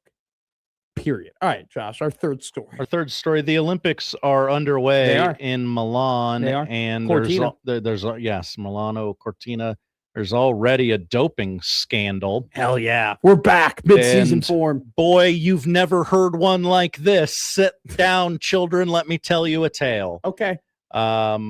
Anti-doping chiefs have said they will look into claims that Olympic ski jumpers have injected acid into their penises to enhance performance. So this They got it. You need a third pole. The more poles you have, the better at jumping you will be. If I have the support, listen, I know how physics works. You got 2 poles right here, one on the left hand, one on the right hand. If I got a pole right down the middle and I could just, and I could use that as a little extra gravitational pull, that you're breaking the space-time continuum, man. Ski jumpers are subjected to 3D scanners to measure their bodysuits because any excess material can create a sail-like effect, in particular in the crotchal region. Hell yeah, they used their penises as sails. This is awesome. The experts say it can lengthen a ski jumper's leap by almost 6 meters, And however long that is. How many inches can it extend my leap? If you know what I I'm don't saying? know. Indeed, there was a scandal involving the Norwegians at last year's World Championships when it was found they had adjusted the seams to increase the surface area in that part of their suits, which had been fitted with microchips to make sure the athletes were wearing the pre-measured garments. Matt, how do you feel about your ski jump coming up? I don't know about you, but I got the black pearl in my crotch right now. I got the sails are full. They're fully masted right now. Reports in Germany suggest athletes and their coaches may have discovered an alternative method for gaining extra material. Yeah. By keep going. increasing the size of their genitalia for when they have their suits fitted. Penis gate, as it's being described. All right, come on. We can figure out a better name, guys. We can get a better name than penis gate. Was prompting concerns that athletes may be injecting hyaluronic, I believe I said that correctly, acid into the area to make it grow beyond its normal size. There has also been talk of athletes depositing clay in their underwear or wearing silicone condoms. Well, silicone, I mean, that doesn't really work. My goodness. What a scandal. Just out of curiosity, where's all that stuff located? I'm just curious for research purposes. Where can I get my hands on that? On the acid? Yeah, on the enhancing liquid. I don't know. Ask Snoop Dogg. He would know. He was selling pills for that type of thing. Oh, Frank Thomas was selling eugenics. Yeah. Feel like Clark Kent? Wouldn't you rather be Superman? Coming up next, the Superman of Omaha TV, Andy Kendi, joins us here on Middays with Matt on 1620 The Zone.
Now back to Middays with Matt on 1620 The Zone. All right, buckle up. Could be a good one. Andy Kendi, KATV, joining us like he does every other Thursday, having somebody from KATV on 1620 The Zone on Middays with Matt. It's AK's week. Andy, Josh asked me what you wanted to talk about. So I got a question for you. Have you ever thought, man, I could really use a sail in my lower crotch area? I was wondering if we were going to go here or not. I listened coming in, and For the record, Andy wanted to decline. No. But now that you brought it up, I'm going to go there. So Okay, go ahead. I don't even know. You said the aerodynamics isn't. I guess with a sail, it's one thing, but it aren't like.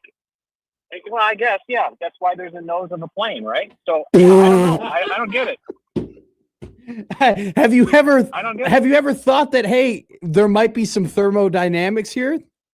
No, I had never actually, until Josh brought this up to your attention, I have never thought that athletes would go to this extent to get an edge, but it shouldn't surprise me. Athletes go to great lengths to get whatever edge they need. Yeah. And if that edge means a sail to make you ski jump further, yes, then so be it. But good on the whoever catches them, the Olympic committee, to grab these crooks, these cheaters. Yeah, sure. Also, though, like, where can I get that? In the States, I'm sure you could talk to. You keep talking about it. I'm sure I'm kidding. We all know about the stories at the Olympic Village. I mean, we do know this is a twofold plan in my eyes. Do we think that people are looking at this and being like, I want to be in the ski jumper area? Well, yeah, maybe they should rethink their next chapter of their life. Maybe they should pivot to the ski jump area. Speaking about chapters in our lives, what's the next thing that you're going to be covering, Andy Kendi? What are you? Thank you. You're very welcome. And let's just say this. Okay, so Matt Santilli, God bless him. God bless him. Moved on.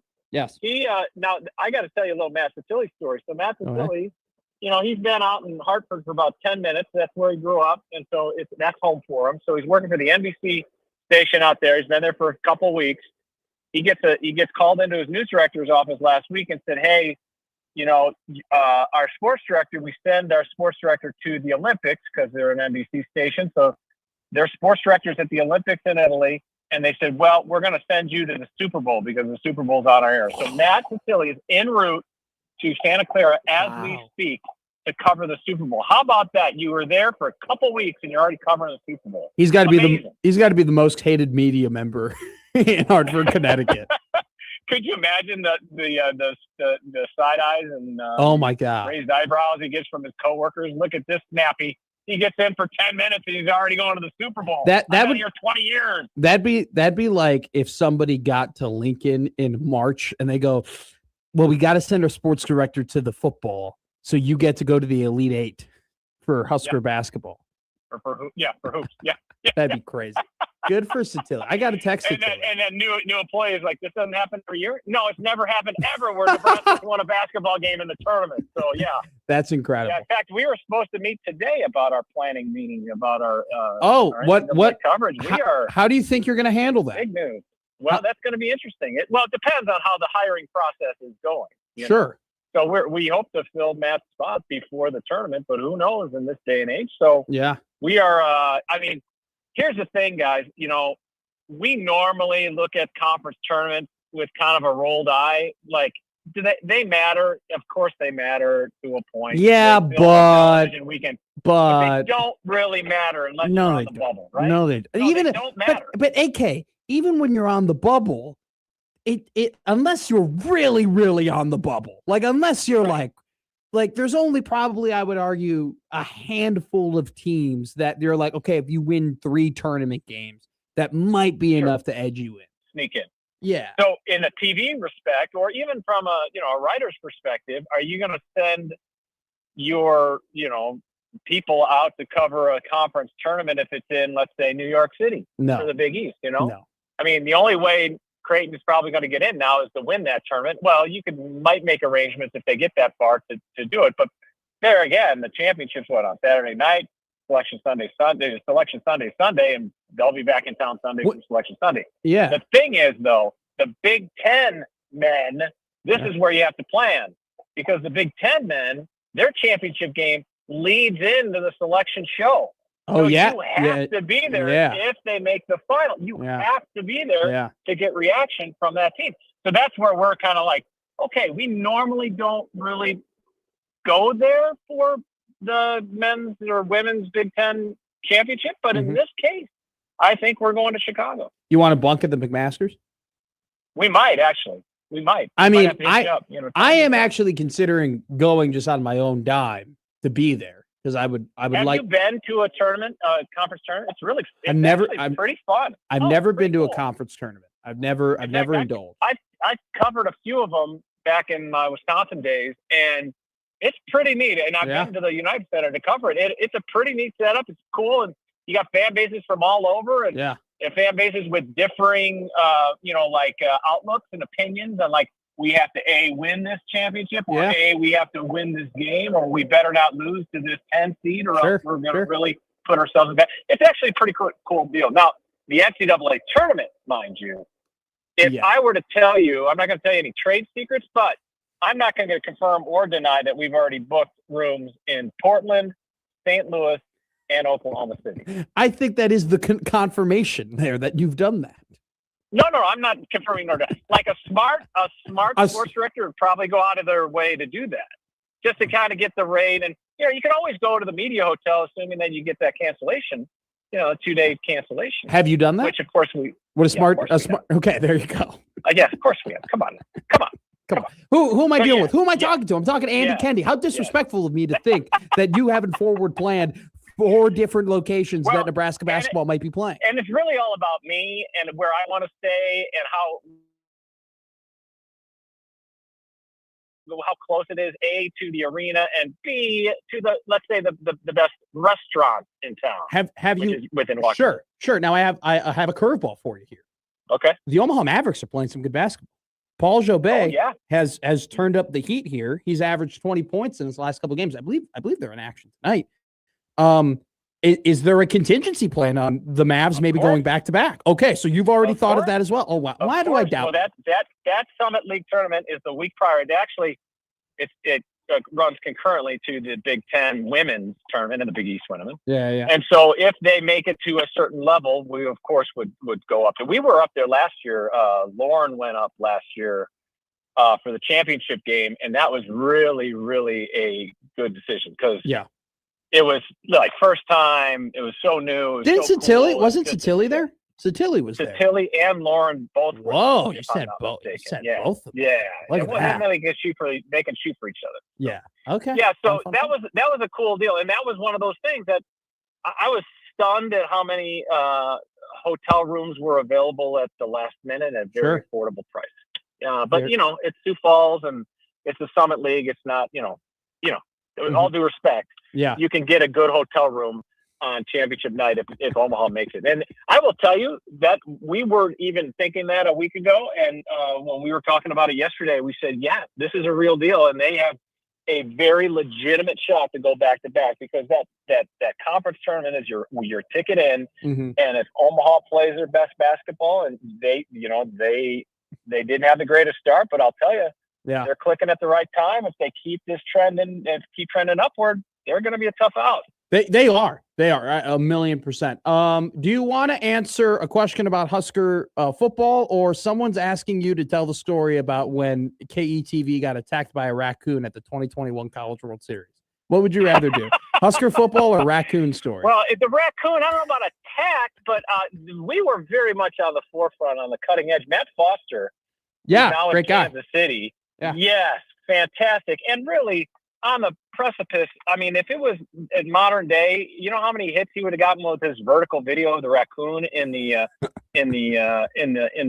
ceiling. And usually raccoons don't just travel solo, right? They usually travel in packs. So there was a loud commotion in the ceiling area of the Charles Schwab Field, and Matt took out his phone, and sure enough, the rally raccoon was born. And that stayed with us. And let's just say the Mecca personnel was none too pleased that story really took off.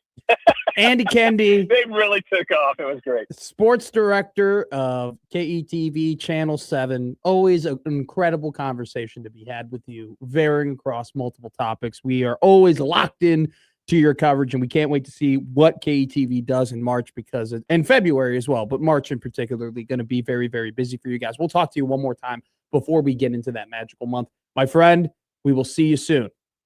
Sounds good. I will never listen to Christopher Cross sailing the same way again. Maybe Christopher Columbus was using that stuff. Maybe. That's why he was able to do it and no one else. Great point, Andy Kendi of KETV. Talk to you soon. Yeah. Crotches, basketball, and raccoons. All could be found on Middays with Matt on 1620 The Zone. Coming up next, what to watch.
Now, back to Middays with Matt on 1620 The Zone. I'm anti-snow. Anti-snowboarding. Why? Just out of curiosity. I don't know. Are you out on it as a whole or just as an Olympic sport? Let's just leave it at that. Okay. I think we learned a lot here today. Out. Is there a reason? No. Does there need to be? I mean, I guess not. Have you ever looked at somebody or just like, I don't really like it? Oh, yeah. All the time. Yeah, there you go. Like, look at this guy. He's like, look at this. Look at this. He's an dude. 18-year-old Canadian. And he's in the Olympics. And that makes him likable because... I just think that's an achievement. You're 18 years old. You've What? made the You think it's an Olympics. achievement to be young and succeed at things people didn't assume you'd succeed at your age? Yeah. It's overrated. It's a lot of pressure. People get really mad. See, look at this old timer, 21. His old timer. His stance, goofy. Goofy. Yeah. Goofy or normal. Couple things here. I played 1080 snowboarding on N64 when I was a kid. I know all the terms. Omaha in action tonight. Omaha basketball in action tonight. They play North Dakota. The Mavericks are 2.5-point underdogs on the road against UND. They have won their last 3 games. They actually are winners of 4 of their last 5 contests. They're in action tonight. Tip-off for Omaha, 7 p.m. for the Mavericks. So, and also, too, breaking news from Jeff Passan. We're not going to hit the breaking news. Whoa. 2-time reigning American League Cy Young winner Tarek Skubal won his arbitration case and will make $32 million this year, sources tell ESPN. Skubal's bet to go for the largest salary ever in the arbitration system paid off, as he'll make $13 million more than the Tigers argued for. This comes off the heels after the Tigers signed Framber Valdez. 3 years, $115 million. Detroit spending money, baby. Probably got Scooble out of steel still. Probably. He's so good. Another thing we didn't talk about it. Shams Charania reports Giannis ain't going anywhere. And he ain't playing either. No, he's not. Alrighty, what are we watching tonight, Josh? Well, Odson? so I had this idea this week that, I like ideas. Nebraska's off this week. This will be a good week for me to look at some other teams that maybe I haven't looked at since Thanksgiving, Christmas, holiday season. Sure, why not? But boy, it's been a real ass slate of games. It's been terrible in college basketball this week. Do you want to talk about Penn State going on the road to get their asses kicked, much like Northwestern did last night against Illinois? 5:30 FS1. Oof, barf. And then Memphis UAB is the other game I pulled. 8 o'clock ESPN2. By the way, shout out to Alante Brown, Cadillac Brown, going to Memphis, former Husker. That's right. Nice little slate for the women tonight. Number 17 Duke and number 6 Louisville, 6 o'clock on ESPN. It's followed by number 5 LSU at number 4 Texas. NBA doubleheader on Prime. Bulls Raptors at 6:30. Then Warriors Suns at 9. Lock in, Jacob Padilla. NHL on Hulu tonight. The battle for the Sunshine State. Panthers Lightning at 6:30. Olympics, we've already had the women's ice hockey in the books for the Americans today. They, spoiler alert, beat Czechia 5-1. Call it the Czech Republic. That a lot of people are. It re-airs at 4:30 on USA. Don't watch if you missed It's a earlier. bad hockey game. USA, man, you gotta have some crisper passes and slow down in the offensive zone. It's not a race to the net. A lot of people telling a lot of other people to slow down in their profession. Take your time. Finland versus Canada in women's ice hockey postponed. Oh no! Because Finland has the norovirus. They have the Mahomes. Uh-oh. What's that? They're all sick. They cannot field a team. Oh, jeez. So good luck with that. Curling mixed doubles round robin, U.S. versus Norway, 4 o'clock on CNBC. And at 7 o'clock tonight on NBC, it is a Winter Olympics preview show, Ice, Snow, and Glory. John Hamm hosts NFL Honors tonight at 7 on NBC. And wait, these both can't be on NBC at 7 o'clock. Somebody's lying. I think it's on NFL Network. And NFL Network, yes. And finally on Peacock, a 4-part docuseries premieres called Field Generals, the history of the black quarterback. It examines the stories and trailblazing pioneering quarterbacks who transformed the game from the AFL-NFL merger through the turn of the century. Got a hunch, might see some Marlon Briscoe in there. I'm looking at the women's hockey schedule right now. Yeah. All right, we'll have. What do you see? What do you like? Well, hopefully Finland can field a team because Saturday we play them at 9:40. I'm trying to see next time we can watch a hockey game during the show. Oh, beautiful. Monday we will be watching during the show. Switzerland takes on the U.S. after Germany and France play each other. I look forward to watching more hockey with you. Love it. And then the men's ice hockey begins on the 11th. Yeah. Slovakia plays Finland. Sweden plays Italy. That'll be an ass whooping. Oh. And then, first game versus Latvia, 2:10 on next Thursday. Dub. And then we go into the weekend. The U.S. plays Denmark on Saturday the 14th, and then Germany on the Sunday. We do not need to break down the entire U.S. hockey schedule. All righty, dog of the day is a good one. Merez Johnson is the power forward for Michigan.